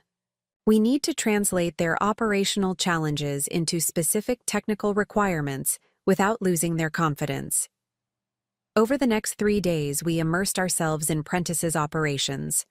I shadowed floor supervisors while Raj analyzed data flows, and Sonia documented user interactions with existing systems. Each evening, we reconvened to synthesize our findings and adjust our implementation approach. By Thursday, we'd developed a phased plan that addressed Prentice's most pressing pain points first, while establishing architecture for more sophisticated features later. The proposal represented a perfect fusion of Vertex's technological capabilities and Prentice's operational realities, neither compromising innovation nor ignoring practical constraints. As I presented the final plan to Prentice's executive team, I felt a clarity and confidence that had often eluded me at Wilson. There, I'd always been conscious of representing the family business, measuring my words against my father's expectations. Here, I spoke solely from professional expertise and genuine conviction about the value we could deliver. What you're proposing isn't just a software implementation, Prentice's CEO observed after I finished. It's a transformation strategy that happens to include technology. That's exactly what we've been looking for. His words crystallized something I'd been feeling all week, that my value transcended specific skills or knowledge. I brought an integrated perspective that connected technological possibilities with operational realities, financial imperatives with human considerations. This wasn't just about applying what I'd learned at Wilson, it was about evolving those lessons into something new and more powerful. Friday evening, with the contract signed and implementation schedule approved, the team celebrated at a local brewery. Their excitement was infectious. High fives over technical solutions successfully explained, laughter about cultural misunderstandings, narrowly avoided, and genuine pride in the partnership we'd established. To Sarah, Sonia declared, raising her glass, who somehow speaks both manufacturing and technology fluently.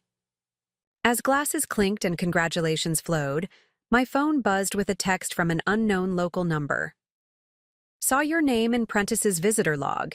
In town until tomorrow. Coffee?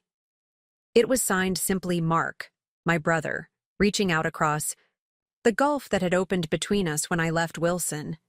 The message sparked conflicting emotions, wariness about his motives, curiosity about Wilson's status, and a surprising flicker of willingness to reconnect outside our prescribed family roles. Everything okay? Raj asked, noticing my distraction.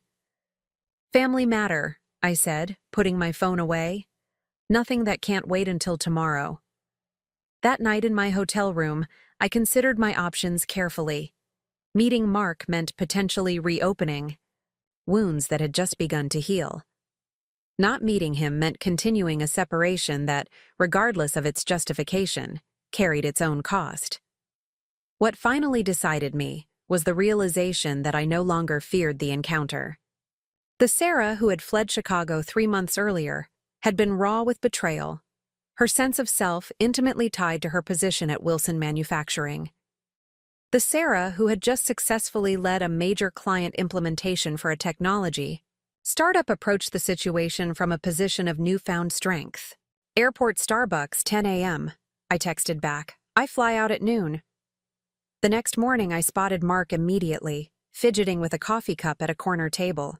He looked simultaneously familiar and strange, the brother I'd known all my life now, occupying a role I'd once considered mine. He stood awkwardly as I approached, uncertainty evident in his posture. "You look different," he blurted as I set down my luggage. "Healthier or something." "Seattle agrees with me," I replied, studying him in turn. New lines creased his forehead, and his normally immaculate appearance showed signs of strain. Slightly rumpled shirt, tie loosened at the collar. "How's the financial director position working out?" I asked directly, once I'd returned with my own coffee. He winced at the title. "About as well as you'd expect. Dad hired a consultant to handle the technical aspects. I'm mostly the face of the department for client meetings." The admission held no satisfaction for me. Mark hadn't been the architect of my departure, merely its catalyst and beneficiary. And the expansion? Back on track, more or less. The investor relations have been the hardest part. He hesitated. "They keep asking about you." I nodded, unsurprised. I'd built those relationships over 18 months of careful cultivation. "What does Dad tell them?" "That you're pursuing other opportunities but remain supportive of Wilson's growth." Mark gave a humorless laugh. "They know it's corporate speak, but what else can he say? I drove away our most competent executive because of outdated nepotism." The blunt assessment from my brother, the direct beneficiary of that nepotism, was unexpected. "Why are you telling me this, Mark? What are you doing in Michigan?" He shifted uncomfortably. "Client visit. Prentice was on our prospect list before they signed with Vertex." A pause. "With you." "Business competition isn't personal," I said evenly. "No, but family is." He met my eyes directly for the first time. "I never thanked you for covering for me all those years. For picking up my slack, making excuses when I missed meetings, fixing my reports before Dad saw them. I took it for granted that you'd always be there to make me look better than I was." The acknowledgement caught me off guard. I'd never expected Mark to recognize the 1,000 small ways I'd protected him throughout our professional lives, shielding him from the full consequences of his lackadaisical approach. "Why are you saying this now?" "Because I see it clearly now that you're gone. The department's a mess without you. Dad's stressed. I'm in over my head." He ran a hand through his hair. "I'm not asking you to come back. I know that ship has sailed, but I wanted you to know that I understand what I lost when you left. Not just your competence, but I don't know, your generosity, I guess. The words touched something I hadn't realized needed healing. Not the professional wound of being passed over, but the personal hurt of having my sacrifices go unacknowledged. I needed to leave, I said.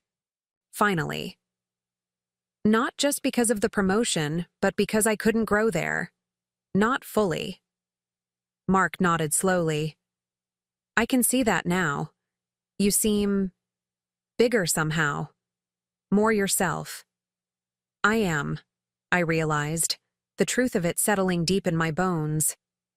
I'm doing work that challenges me in new ways, building something that matters, leading from my strengths rather than compensating for others' weaknesses. Dad won't admit it, but he sees it too. When Prentice signed with Vertex, he read everything he could find about your company. I caught him watching your promotion video on their website. The image of my father secretly tracking my new career brought a complicated mix of emotions: amusement, vindication, and a lingering yearning for his approval that I hadn't quite outgrown. Tell him I'm well, I said simply. Tell him Seattle suits me. As my flight lifted above Michigan's patchwork landscape later that day, I reflected on the strange symmetry of the week. I'd arrived to implement new technology in a traditional manufacturing environment, a bridge between worlds. I'd departed having begun to rebuild another kind of bridge, one connecting my past and present selves. The Sarah who had fled Chicago in hurt and anger was evolving into someone more integrated, a professional who could draw on hard-won manufacturing wisdom while embracing technological innovation, a daughter who could acknowledge family ties without being defined by them, a woman discovering that transformation didn't require abandoning her history, but rather recontextualizing it. Back in Seattle, I threw myself into expanding our success with Prentice into a repeatable implementation model. Each week brought new progress, refinements to our onboarding process, enhancements to our integration tools, improvements in how we translated between technological capabilities and operational needs. My dual perspective proved increasingly valuable as Vertex grew. When engineers proposed elegant solutions that overlooked manufacturing realities, I could gently redirect their thinking. When potential clients expressed skepticism about yet another technology promising transformation, I could speak authentically to their concerns from lived experience. 6 months after my departure from Wilson, Michael called me into his office for an unexpected conversation. The board has been discussing our growth trajectory, he began, unusually formal. Your manufacturing implementation strategy has proven more successful than our original direct-to-enterprise approach. We want to double down on it. I nodded, waiting for the specific proposal or challenge that typically followed such statements. We're creating a new position, Chief Transformation Officer, responsible for overseeing how our technology integrates with traditional manufacturing environments.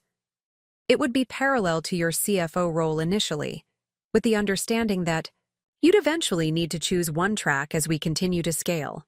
The opportunity represented exactly the kind of recognition I'd sought but never received at Wilson, advancement based on demonstrated value rather than prescribed paths or family connections. I'm interested, I said carefully, though managing dual roles even temporarily would be challenging. We'd adjust your CFO responsibilities. Bring in a strong controller to handle day-to-day operations while you maintain strategic oversight. He leaned forward. Sarah, this role is a reflection of the unique perspective you've brought to Vertex. No one else here has your combination of manufacturing operations knowledge and financial strategic thinking. As I walked back to my office, the significance of the moment washed over me. 6 months ago, I'd been fighting for recognition in a company where my last name should have guaranteed it. Now, I was being offered a position created specifically to leverage my unique capabilities, in an organization where my family connections meant nothing. The transformation wasn't just in my job title or responsibilities. It was in how I perceived my own value, no longer relative to family expectations or legacy roles, but anchored in my distinctive combination of experiences, skills, and perspective.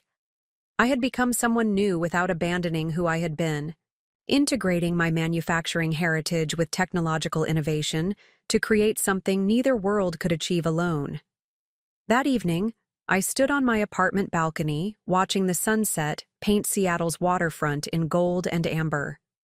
The city no longer felt temporary or foreign, but increasingly like home, a place I had chosen rather than inherited, where I was building an identity based on contribution rather than connection. My phone chimed with a text from Lisa. Heard about the promotion offer. Chief Transformation Officer has a nice ring to it. Decision made? I smiled, typing back, still considering but leaning yes. The transformation goes both ways, changing manufacturing through technology and being changed in the process. Her response came quickly. That's the Sarah Wilson I always knew was there. Just needed the right environment to fully emerge. As night fell over the city, I reflected on the journey of the past 6 months. I had left Chicago believing I needed to escape my past to find my future. What I'd discovered instead was the power of integration, bringing my manufacturing wisdom into a technology environment, carrying family-taught values into an innovation space, bridging worlds that typically viewed each other with suspicion. The transformation wasn't complete. Such journeys never truly are. But standing between the lights of the city and the darkness of the water, I recognized that I was becoming exactly who I needed to be.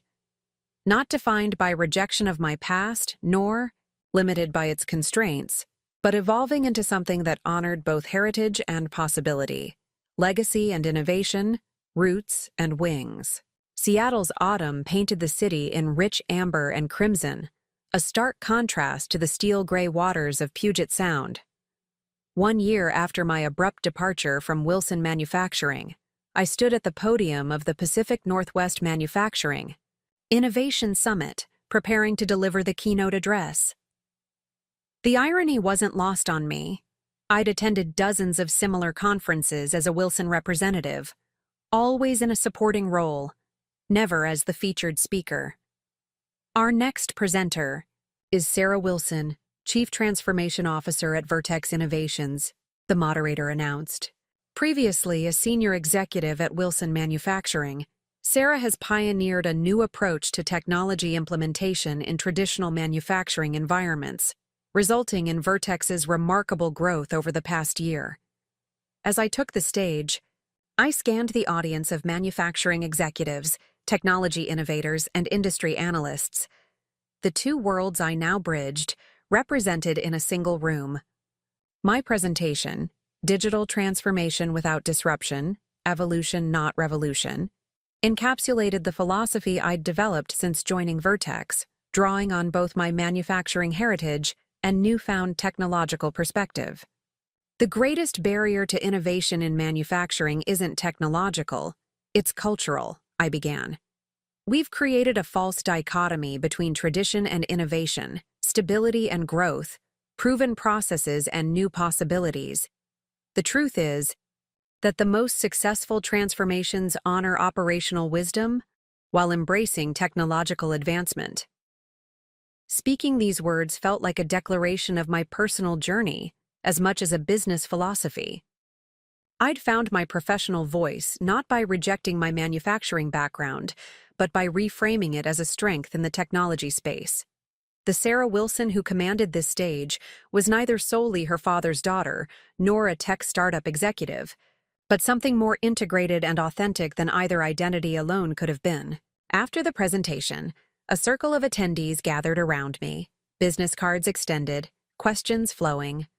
Among them was Eleanor Chen, CEO of Meridian Partners, one of the largest manufacturing investment groups in the country. Impressive. Perspective, she said, studying me with shrewd eyes.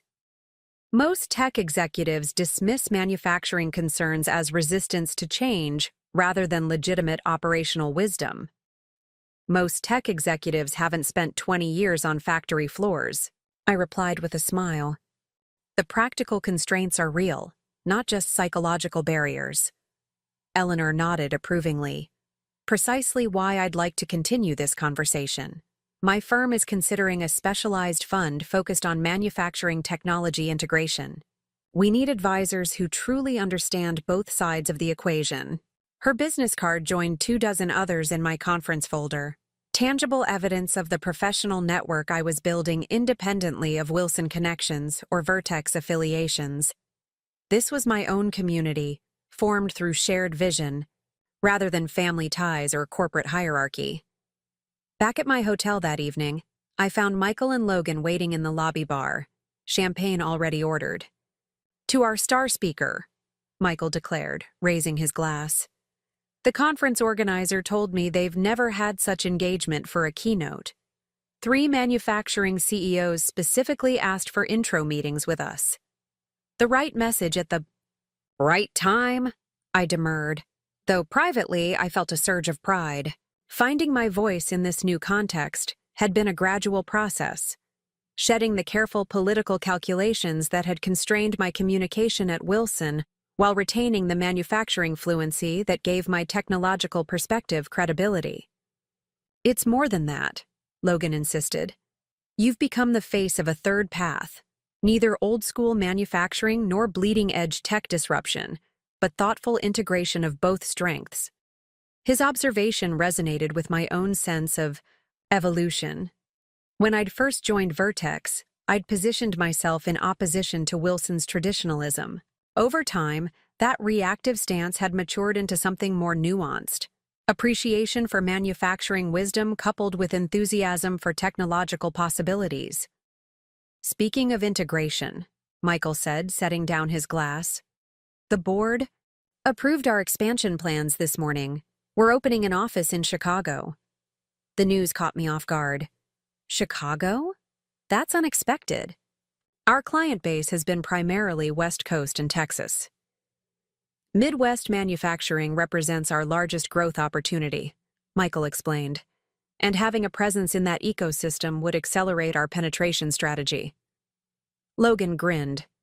"Also, your whole evolution not revolution approach works better when we're physically present in traditional manufacturing hubs, not just parachuting in from tech centers."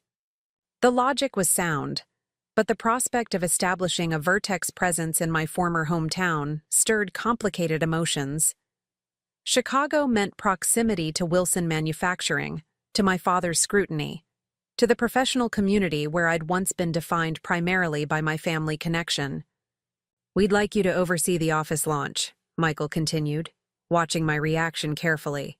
"Split your time between Seattle and Chicago for the first 6 months, then decide which base makes more sense for your role long-term." "That's a significant commitment," I said carefully. "When would this start?" "January. We've already identified potential office space in the West Loop. Close enough to the manufacturing corridor for credibility, downtown enough for recruitment appeal." The proposal demanded serious consideration.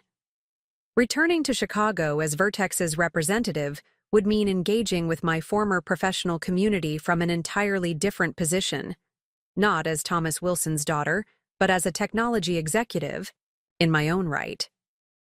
The prospect was both intimidating and intriguing. "Let me think about it," I requested. "It's not a simple decision." Later that night, alone in my hotel room, I found myself drawn to the window overlooking Seattle's twinkling skyline. This city had become home in ways I hadn't anticipated.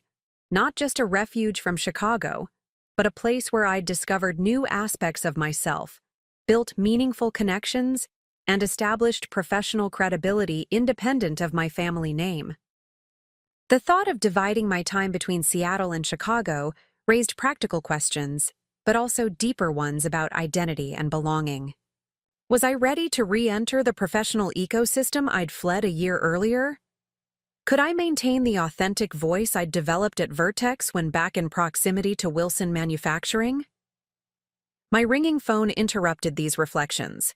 Lisa calling from San Francisco. "I hear Vertex is Chicago-bound," she said without preamble. "Michael's asking you to lead it, isn't he?" News traveled fast in venture capital circles.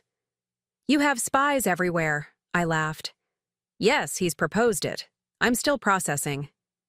It's the obvious choice, Lisa observed. You understand the Midwest manufacturing mindset better than anyone else at Vertex. Plus, you have connections throughout the industry. That's part of what I'm considering, I admitted. Those connections still see me as a Wilson first and foremost. I've built something different here in Seattle. Lisa was quiet for a moment. Maybe that's exactly why you're the right person. You've proven you can establish a new identity without rejecting your past. Now you can bring that integrated perspective back to where it might make the most difference. Her framing shifted. Something in my perception. Perhaps this wasn't about risking the identity I'd built in Seattle, but about expanding it, bringing my evolved perspective into the very environment where I'd once felt constrained. There's something else to consider, Lisa added. Eleanor Chen is assembling an advisory board for her manufacturing technology fund. She specifically mentioned wanting you involved after your keynote today. The connection wasn't immediately obvious. How does that relate to Chicago? Meridian Partners' main office is in Chicago, Lisa explained. They've backed half the major manufacturing operations in the Midwest. Being geographically proximate would make participation much more feasible. The opportunity to advise Meridian's fund represented something I hadn't fully anticipated, influence beyond Vertex itself, helping shape investment in the manufacturing technology sector broadly. It was a platform that could amplify the integration philosophy I'd been developing. I need to sleep on all this, I told Lisa. It's a lot to process. Of course. Just remember, going back doesn't mean regressing. The Sarah Wilson who would return to Chicago isn't the same one who left. Her words stayed with me as I drifted to sleep, prompting dreams of bridges spanning familiar waters, connecting separate shores that had once seemed impossibly distant. The following morning, over breakfast with Michael and the Vertex leadership team, I announced my decision. I'll lead the Chicago office launch, with one condition. I want to build a genuine innovation hub, not just a satellite sales office, a place where Midwestern manufacturers can experience our technology in their context, with their constraints. Michael's face lit up. Exactly what I was hoping you'd say. We need to be embedded in that ecosystem, not just selling to it. It's also important that we establish a distinct Vertex identity there, I continued. Not defined in opposition to traditional manufacturers, but not subsumed by their conservatism either. The team nodded in agreement, and conversation quickly turned to practical matters. Timeline, staffing, logistics. But beneath these operational details lay a more profound shift.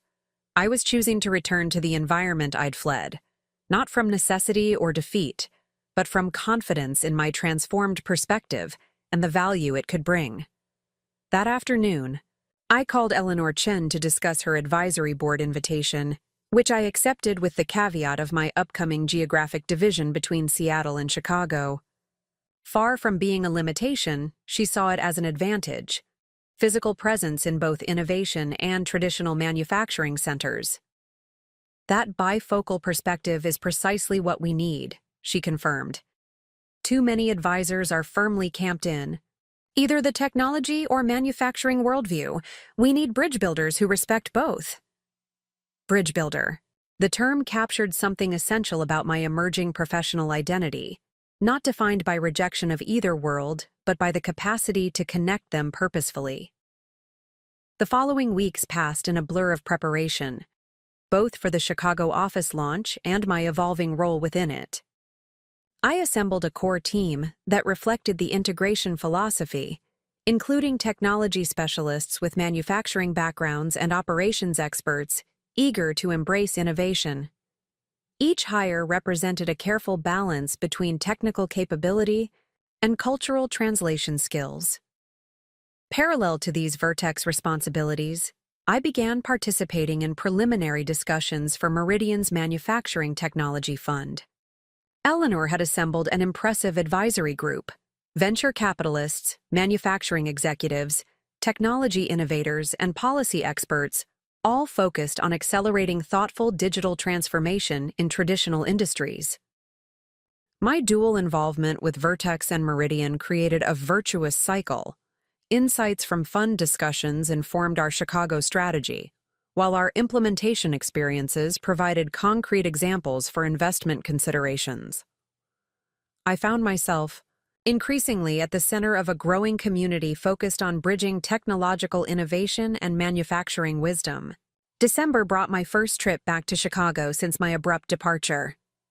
The familiar skyline stirred a complex mix of emotions as my plane descended. Fondness for the city that had shaped me, apprehension about professional encounters with former colleagues, curiosity about how Wilson Manufacturing had evolved in my absence.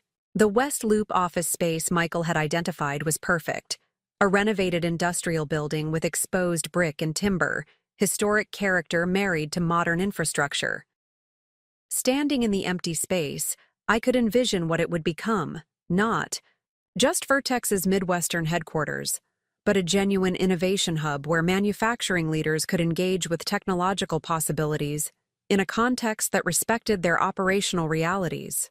The architects can have preliminary designs ready by next week, the real estate agent was saying, but my attention had drifted to the window overlooking the city. From this vantage point, I could almost see Wilson Manufacturing's headquarters. On the north side, the building where I'd spent most of my professional life, navigating family expectations while trying to carve out my own contribution. "It's a good space," I confirmed. "Let's move forward with the lease." That evening, I met Lisa for dinner at a favorite restaurant near my former condo. She'd flown in specifically to support my re-entry into Chicago's business community, a gesture that typified her friendship throughout this transformation journey. "How does it feel to be back?" she asked as we settled into our table. "Surreal," I admitted. "Like visiting a place you've only seen in dreams, familiar but somehow altered."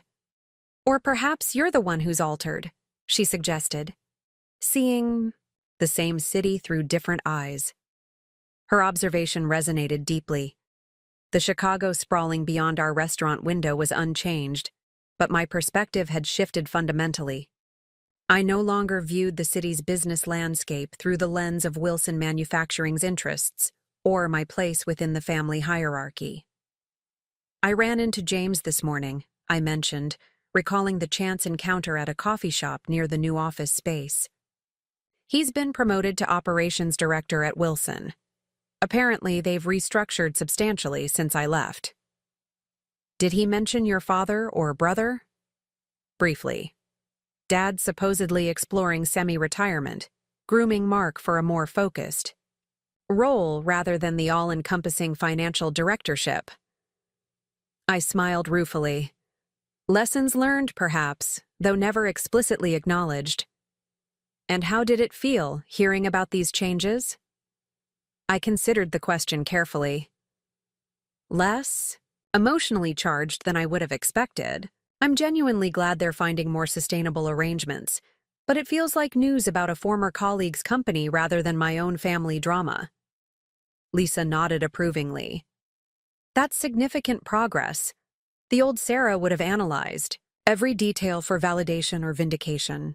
She was right.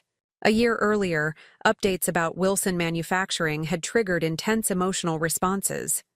Satisfaction when they struggled without me, hurt when they succeeded despite my absence.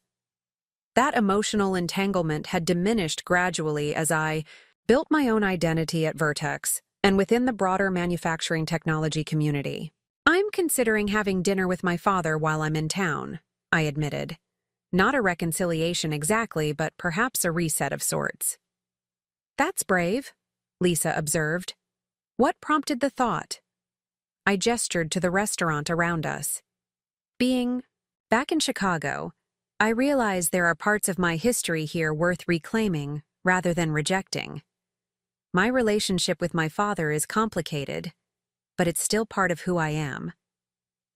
And who you are now is strong enough to engage with that complexity, without being diminished by it," Lisa concluded, raising her glass.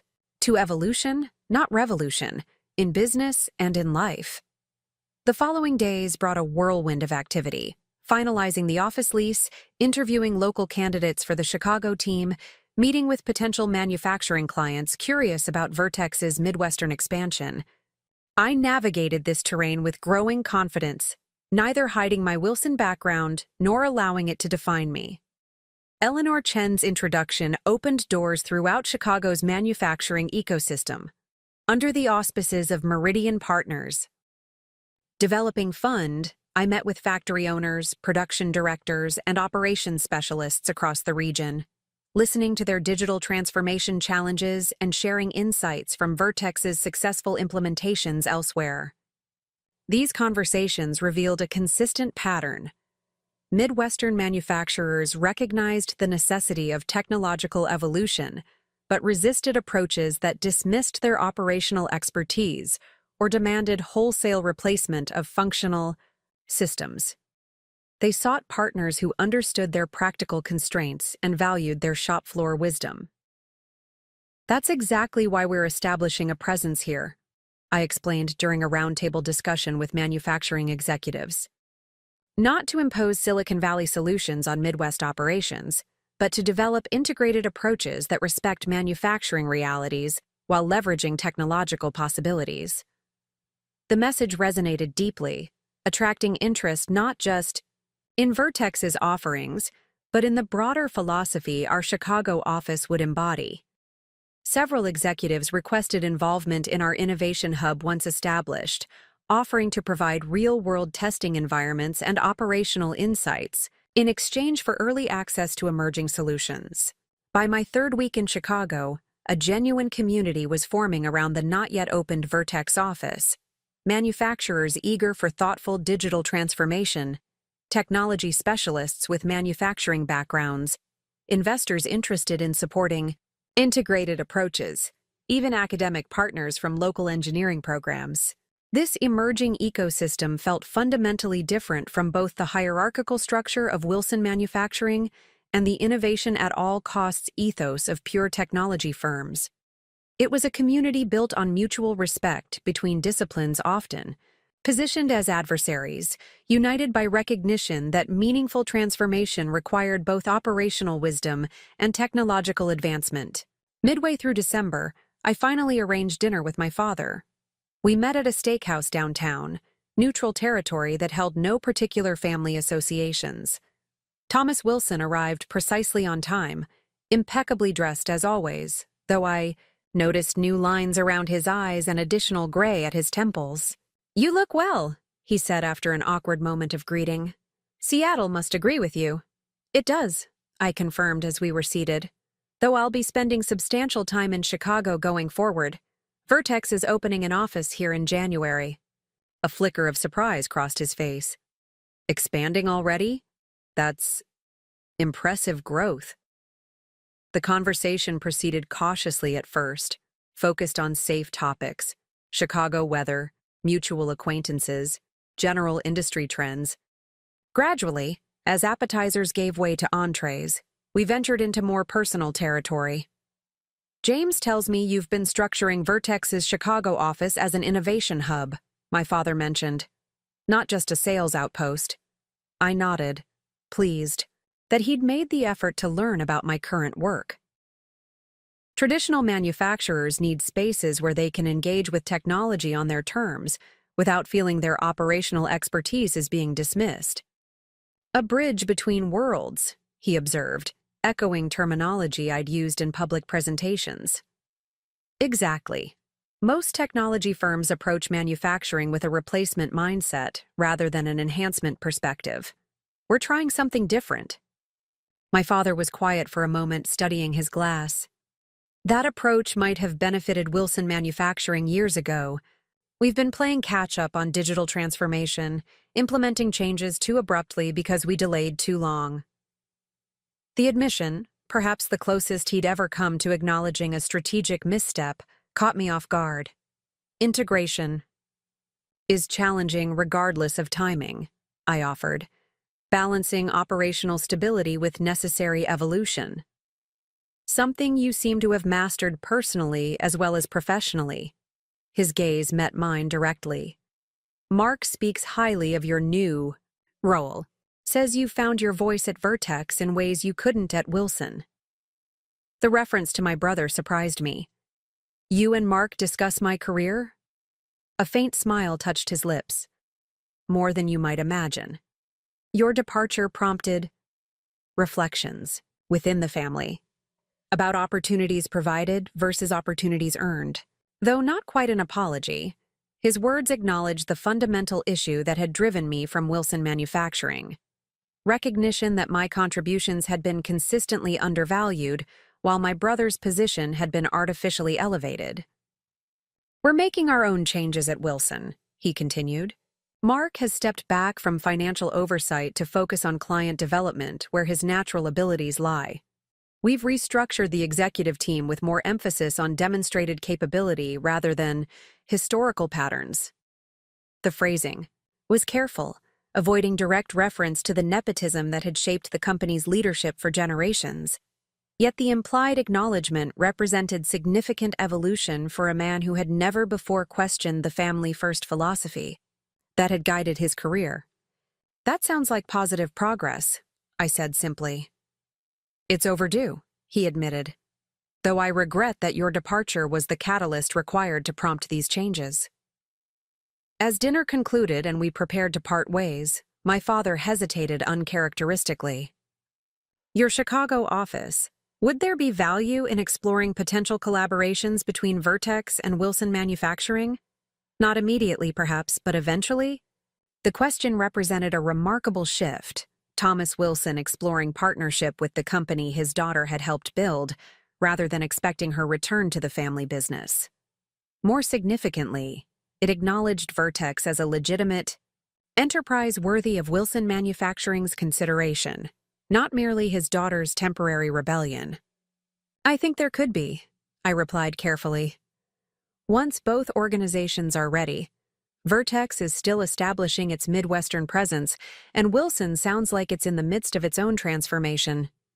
He nodded, accepting the measured response. Well, you know where to find us when the timing seems right. We parted with a brief embrace, awkward but genuine, neither fully reconciled nor irrevocably estranged. Like the professional worlds I was working to integrate, our relationship existed in an evolving middle ground, honoring history while creating space for new possibilities. The following morning, I met with the architectural team designing Vertex's Chicago office. Their initial concepts captured the integration philosophy beautifully, industrial elements preserved and highlighted while incorporating state-of-the-art technology infrastructure, manufacturing heritage visibly respected alongside innovation. Capacity. We've designated this central area as the collaboration hub, the lead architect explained, pointing to a large open space. Manufacturing clients and technology specialists working together rather than in separate domains. The physical manifestation of bridge building, literal space where distinct professional communities could engage productively rather than adversarially.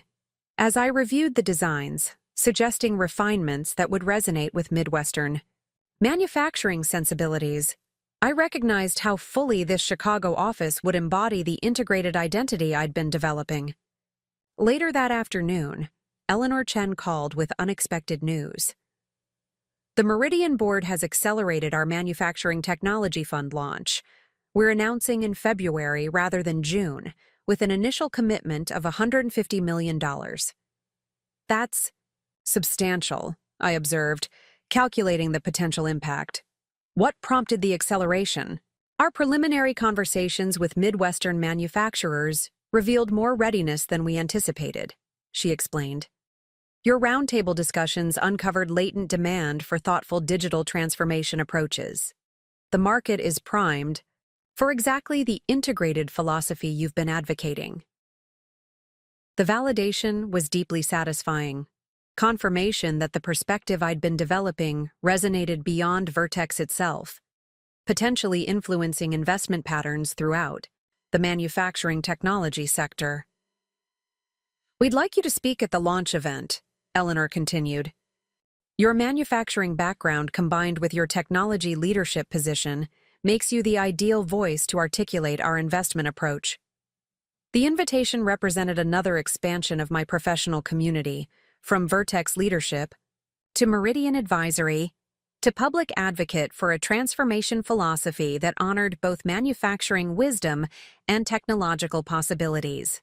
As December drew to a close, I found myself increasingly embedded in an emerging ecosystem spanning Chicago and Seattle, traditional manufacturing and technological innovation, operational expertise and digital transformation. My calendar filled with connections that would have been unimaginable a year earlier. Breakfast with Midwestern factory owners, lunch with technology investors, dinner with academic partners developing new manufacturing engineering curricula. This wasn't just a professional network, but a genuine community united by shared vision rather than industry boundaries or corporate affiliations. Unlike the hierarchy at Wilson Manufacturing, or even the more egalitarian structure at Vertex, this ecosystem operated on principles of mutual respect and complementary expertise, recognizing that meaningful transformation required multiple perspectives. New Year's Eve found me back in Seattle, hosting a small gathering at my apartment overlooking the Sound. Michael and his partner joined several Vertex colleagues and local friends I'd made over the past year. As midnight approached, conversation turned to resolutions and expectations for the coming year. To Sarah's bi-coastal adventure, Michael proposed, raising his glass. May the Chicago office become the bridge we envision. And to communities that transcend geography, I added, thinking of the connections forming between Seattle innovation and Midwestern manufacturing, between technological possibility and operational wisdom, to integration rather than opposition. As fireworks illuminated the Space Needle and champagne flowed, I found myself reflecting on the journey of the past year. I had left Chicago believing I needed to escape my past to find my future. What I'd discovered instead was the power of integration, creating something new that honored valuable aspects of what came before while embracing possibilities that pointed forward. The community forming around this integrated vision wasn't defined by family ties like Wilson Manufacturing or even corporate identity like Vertex Innovations. It was a community of purpose, people committed to thoughtful transformation across traditional boundaries, united by shared belief that genuine progress required bridge building rather than barrier reinforcement. Standing on my balcony as the new year began, Seattle's lights reflecting on the dark water below, I realized I had found my place, not in a single location or organization, but in the spaces between established domains, the connections that transformed separate worlds into an integrated whole greater than its parts. The grand opening of Vertex's Chicago Innovation Hub was scheduled for an unseasonably warm April morning. Floor-to-ceiling windows showcased the city skyline, while the interior seamlessly blended industrial heritage with technological advancement. Exposed brick walls housing state-of-the-art digital displays, original timber beams above prototype, manufacturing stations. The space embodied our integration philosophy in physical form. I'd been dividing my time between Seattle and Chicago for 3 months, watching this vision materialize from architectural renderings to functioning reality. Our core team of 20 had been carefully selected to balance manufacturing expertise with technological innovation, former production managers now specializing in digital transformation, software engineers with factory floor experience, implementation specialists fluent in both languages. Final walkthrough in 15 minutes, my assistant reminded me as I surveyed the main collaboration area where tomorrow's opening would take place. Nearly 200 guests had confirmed attendance: manufacturing executives, technology investors, academic partners, and industry analysts, all curious about Vertex's distinctive approach to digital transformation. Among the confirmed attendees was a name that had given me pause when it appeared on the RSVP list: Thomas Wilson. My father had accepted the invitation without commentary, simply checking "will attend" on the digital response form.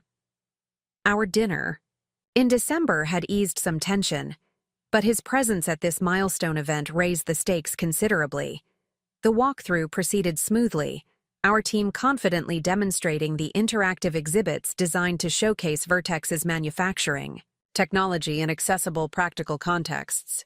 The space functioned exactly as intended, a bridge between worlds typically separated by cultural and communication barriers. "We've confirmed all the technical presentations," Michael reported as we completed the final preparations. He'd flown in from Seattle for the opening, along with several board members eager to witness Vertex's Midwestern expansion. "The manufacturing simulation is particularly impressive. Seeing our algorithms optimize a production line in real time really drives home the practical impact. The key is that we're not just demonstrating technology," I emphasized. "We're showing how it integrates with existing manufacturing processes, rather than replacing them wholesale." Michael nodded appreciatively. "This hub embodies everything you've been advocating, technological advancement that honors operational expertise rather than dismissing it." As the team dispersed to handle final details, Eleanor Chen joined me by the windows overlooking the Yako city. Meridian Partners had officially launched their manufacturing technology fund the previous month, with my keynote speech helping articulate their investment philosophy.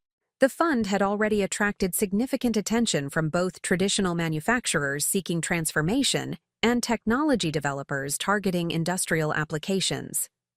"Tomorrow represents a significant milestone," Eleanor observed. "Not just for Vertex, but for the integration approach you've championed. The industry is watching closely." "No pressure," I laughed, though her words underscored the stakes. This wasn't merely a company expansion, but a public demonstration of a philosophy I'd become increasingly identified with. The belief that meaningful transformation required bridges between technological innovation and manufacturing wisdom rather than victory of one over the other.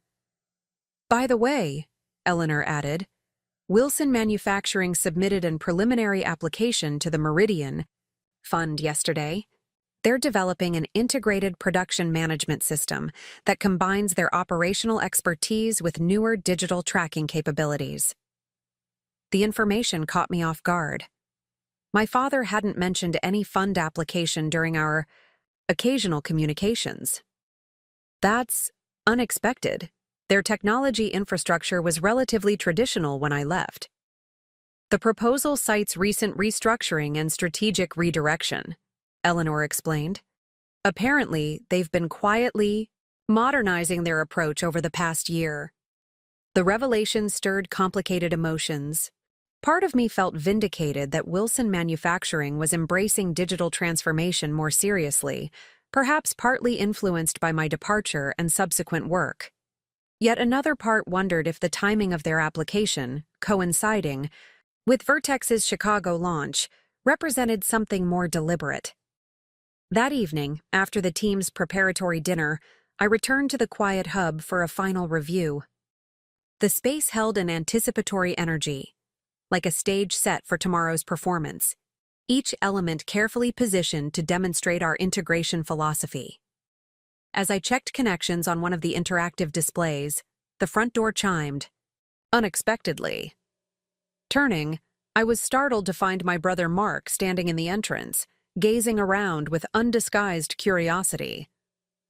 "Impressive," he said by way of greeting. "Very different from Wilson's corporate aesthetic." "What are you doing here, Mark?" I hadn't seen my brother since our Michigan conversation months earlier, though we'd exchanged occasional messages. "Advance reconnaissance," he admitted with a hint of his old charm. "Dad's coming tomorrow, and I thought it might be wise to prepare him for what to expect. This is quite a departure from his concept of a proper business environment." I gestured. "Around the hub." "That's rather the point. We're creating a space where innovation and tradition can engage productively rather than adversarially." Mark wandered further into the space, studying the manufacturing simulation station with genuine interest. "I hear you've been consulting with Meridian's investment fund as well, building quite the portfolio beyond Vertex itself." "Word travels fast," I observed, wondering about his purpose in mentioning Meridian. Chicago's manufacturing community, isn't that large? He shrugged. Especially when significant new investment enters the ecosystem. I decided to address the obvious question directly. Did you know Wilson Manufacturing applied to the Meridian Fund? A flicker of surprise crossed his features. Actually, no. That would have been Dad's decision, though it makes sense given the direction we've been moving. Which is? Mark hesitated, seeming to weigh his words carefully. Let's call it a necessary evolution. After you left, certain realities became impossible to ignore. Our technology infrastructure was outdated. Our approach to digital integration piecemeal at best. The expansion plans you'd developed before leaving highlighted gaps we weren't equipped to address. His candor was unexpected. The Mark I'd known at Wilson would have glossed over such vulnerabilities with easy charm rather than acknowledging them directly. Dad brought in a digital transformation consultant, he continued. Someone with manufacturing background but technology vision. She pointed out many of the same issues you'd raised over the years, but as an external voice without family dynamics complicating the message. The information filled in gaps in my understanding of Wilson's evolution since my departure. And your role in all this? I stepped back from financial oversight, a position I should never have accepted, he acknowledged ruefully. I'm focusing on client development and relationship management where I actually add value.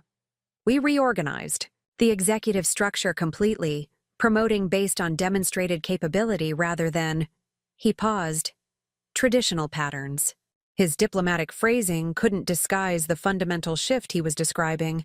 Wilson Manufacturing moving away from the family-first promotion philosophy that had shaped its leadership for generations. And Dad's comfortable with these changes? I asked skeptically, finding it difficult to imagine Thomas Wilson relinquishing long-held practices. Comfortable might be overstating it, Mark admitted, but he recognizes they're necessary for Wilson's survival. Your departure was a wake-up call, Sarah. Not just because of your financial expertise, but because it demonstrated that even the most loyal family members would eventually reject an unsustainable system. His unexpected insight rendered me momentarily speechless. I'd never considered my departure as potentially beneficial to Wilson Manufacturing, a catalyst for overdue changes rather than merely a personal escape.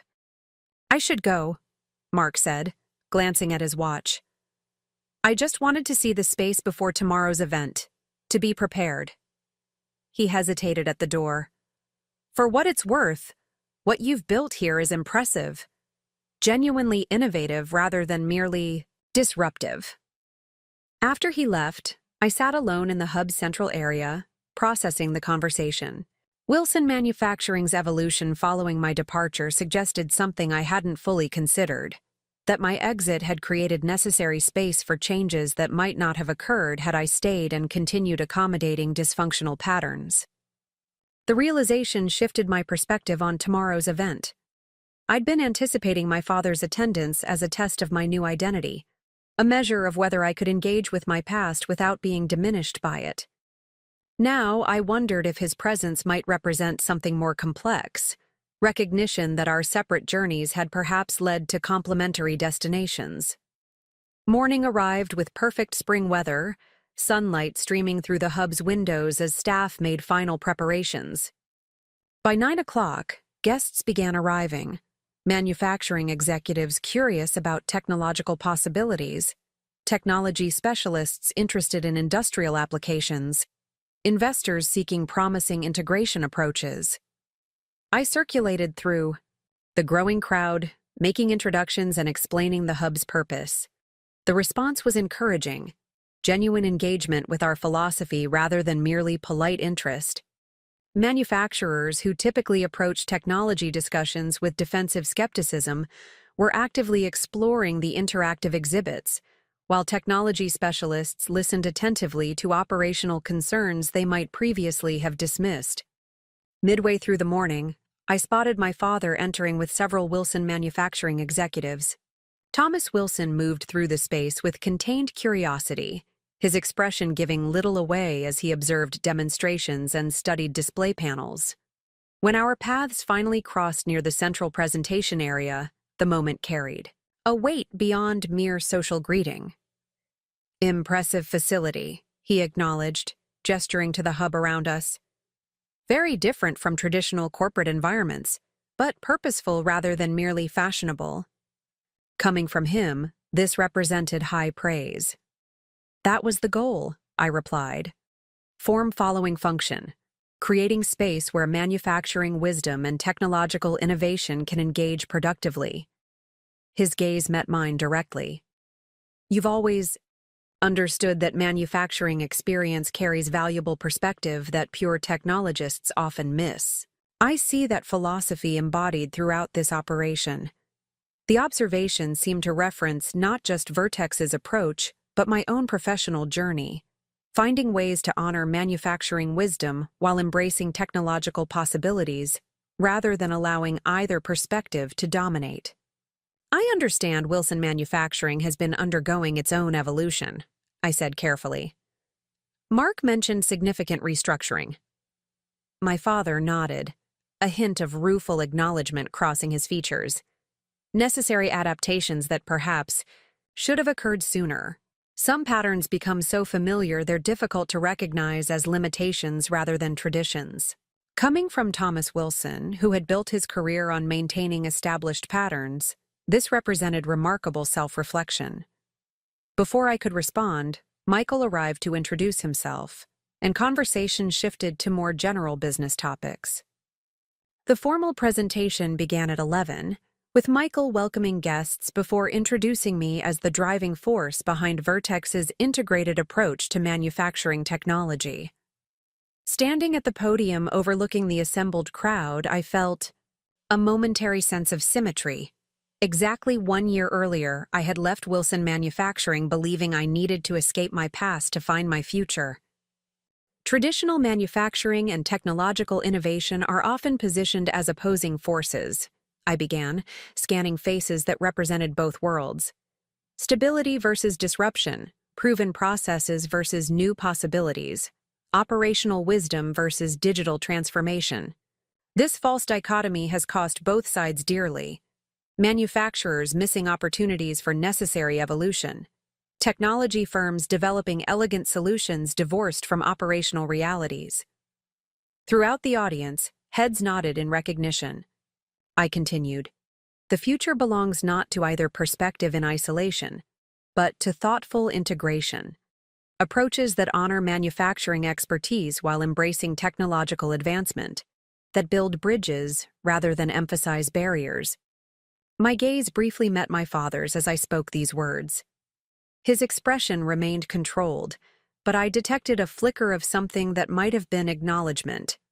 Recognition that the philosophy I was articulating applied not just to business transformation but to our personal journeys as well as. The presentation concluded with demonstration of Vertex's latest manufacturing optimization platform, showcasing how our technology adapted to existing production processes rather than requiring wholesale replacement. The response was overwhelmingly positive, manufacturing executives appreciating the respect for operational realities, technology specialists recognizing the practical pathway to implementation, investors noting the sustainable growth potential of this integrated approach. As formal proceedings transitioned to networking lunch, Eleanor Chen approached with unexpected news. The Meridian Investment Committee reviewed Wilson Manufacturing's preliminary application this morning, she informed me quietly. They're interested in supporting the production management system, but have concerns about implementation capacity. I nodded, unsurprised. Wilson's historical weakness had been bridging technological development with shop floor adoption. Exactly. The integration challenge Vertex had built its reputation addressing. They've requested a meeting to discuss potential partnership approaches, Eleanor continued, including possible collaboration with technology firms that have demonstrated successful manufacturing implementation. The implication was clear. Meridian was suggesting Wilson Manufacturing and Vertex Innovations consider some form of partnership, leveraging complementary strengths to address mutual opportunities. That would be complicated, I observed, understatement masking the cascade of considerations such collaboration would entail. Eleanor smiled knowingly. The most valuable integrations often are. I'll arrange an exploratory discussion if you're open to it. Before I could formulate a response, my father approached, having evidently concluded another conversation nearby. Ms. Chen, he acknowledged with professional courtesy. I understand Meridian has reviewed our preliminary application. We have, Eleanor confirmed. With interest, though some implementation questions we believe could be addressed through strategic partnership. Thomas Wilson's gaze shifted briefly to me before returning to Eleanor. Partnership has proven valuable in addressing capability gaps. We've become more open to such approaches recently. The careful phrasing suggested evolution beyond Wilson Manufacturing's historical self-sufficiency, another indication of fundamental shifts following my departure. My father turned to me directly. Perhaps we could discuss potential collaboration, scenarios informally. There may be complementary strengths worth exploring. The invitation represented far more than a business proposition. It acknowledged Vertex, and by extension my new professional identity, as a legitimate enterprise worthy of Wilson Manufacturing's consideration, rather than merely a temporary rebellion to be waited out. More significantly, it suggested my father was prepared to engage with me as a professional peer rather than a subordinate family member. I think that would be constructive, I replied, matching his measured tone, while recognizing the significance beneath it. There may indeed be complementary approaches worth exploring. As Eleanor excused herself to greet other guests, my father lingered momentarily. Sarah, he said, his voice quieter than before, what you've built here is impressive. Not just the facility or even Vertex itself, but the philosophy it embodies. Integration rather than opposition. Evolution rather than rejection. The acknowledgement touched something deep. Not the daughter still seeking paternal approval, but the professional who recognized the value of meaningful recognition from a respected industry figure. Thank you, I said simply. That means a great deal coming from you. A ghost of a smile touched his features. Perhaps we've both learned something this past year about honoring foundations while building new structures. As he moved away to rejoin his colleagues, I felt a sense of completion that had eluded me since leaving Wilson Manufacturing. Not reconciliation exactly. Too much had transpired for simple restoration of previous patterns, but transformation of something broken into something whole, if fundamentally changed. The remainder of the opening event unfolded successfully, with demonstrations, discussions, and connections forming throughout the afternoon. By the time the last guests departed, Vertex's Chicago Innovation Hub had clearly established itself as a significant new presence in the Midwestern manufacturing ecosystem. Not merely a technology company's satellite office, but a genuine bridge between traditionally separate domains. That evening, as the team celebrated our successful launch, Michael raised his glass in a toast. To Sarah Wilson, he declared, who taught a technology company to respect manufacturing wisdom while helping manufacturing executives embrace technological possibilities. The integration visionary we didn't know we needed. The characterization prompted reflection as congratulations flowed around me. When I'd left Wilson Manufacturing, I'd defined myself primarily in opposition, rejecting nepotism, hierarchy, and limitation. The journey since had transformed that reactive stance into something more integrated, a professional identity that honored valuable aspects of my manufacturing heritage while embracing technological possibilities. The final test had not been merely surviving my father's presence at today's event, or even navigating potential business collaboration between Vertex and Wilson. It had been demonstrating to myself that I could engage with my past without being diminished by it, that I could incorporate valuable foundations while building new structures better aligned with my capabilities and vision. Later that night, Alone in my temporary Chicago apartment, I stood at the window overlooking the familiar skyline of my hometown. The city appeared unchanged, its architectural landmarks illuminated against the night sky, just as they had been throughout my childhood. An early career, yet my perspective had shifted fundamentally, no longer viewing Chicago through the lens of Wilson Manufacturing's interests or my place within family hierarchy. My phone chimed with a message from Lisa. Heard the launch was a triumph, especially the unexpected Wilson Manufacturing connection. Full circle moment?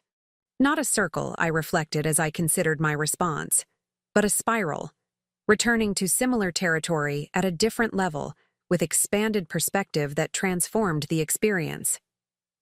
I had left Chicago believing I needed to escape my past to find my future. What I'd discovered instead was the power of integration, creating something new that honored valuable foundations while embracing possibilities that pointed forward. Not full circle, I texted back. More like building a bridge between who I was and who I'm becoming. The 10-meter investment crisis turned out to be the catalyst I needed, though I couldn't have imagined it at the time. Her response came quickly. Sometimes the biggest gifts come disguised as our greatest challenges. The question is whether we're brave enough to unwrap them. As I set my phone aside, I realized the journey wasn't ending, but evolving. Continuing transformation, rather, than final destination. The integration philosophy I'd been developing applied not just to manufacturing technology, but to personal identity. Honoring roots while growing branches, building bridges rather than walls, finding strength in connection rather than opposition. The final test had been passed not by rejecting my past or by returning to it unchanged, but by transforming both it and myself into something new and more whole. A bridge between worlds that once seemed impossibly distant, now connected through the person I had become. Up next, you've got 2 more standout stories right on your screen. If this one hit the mark, you won't want to pass these up. Just click and check them out.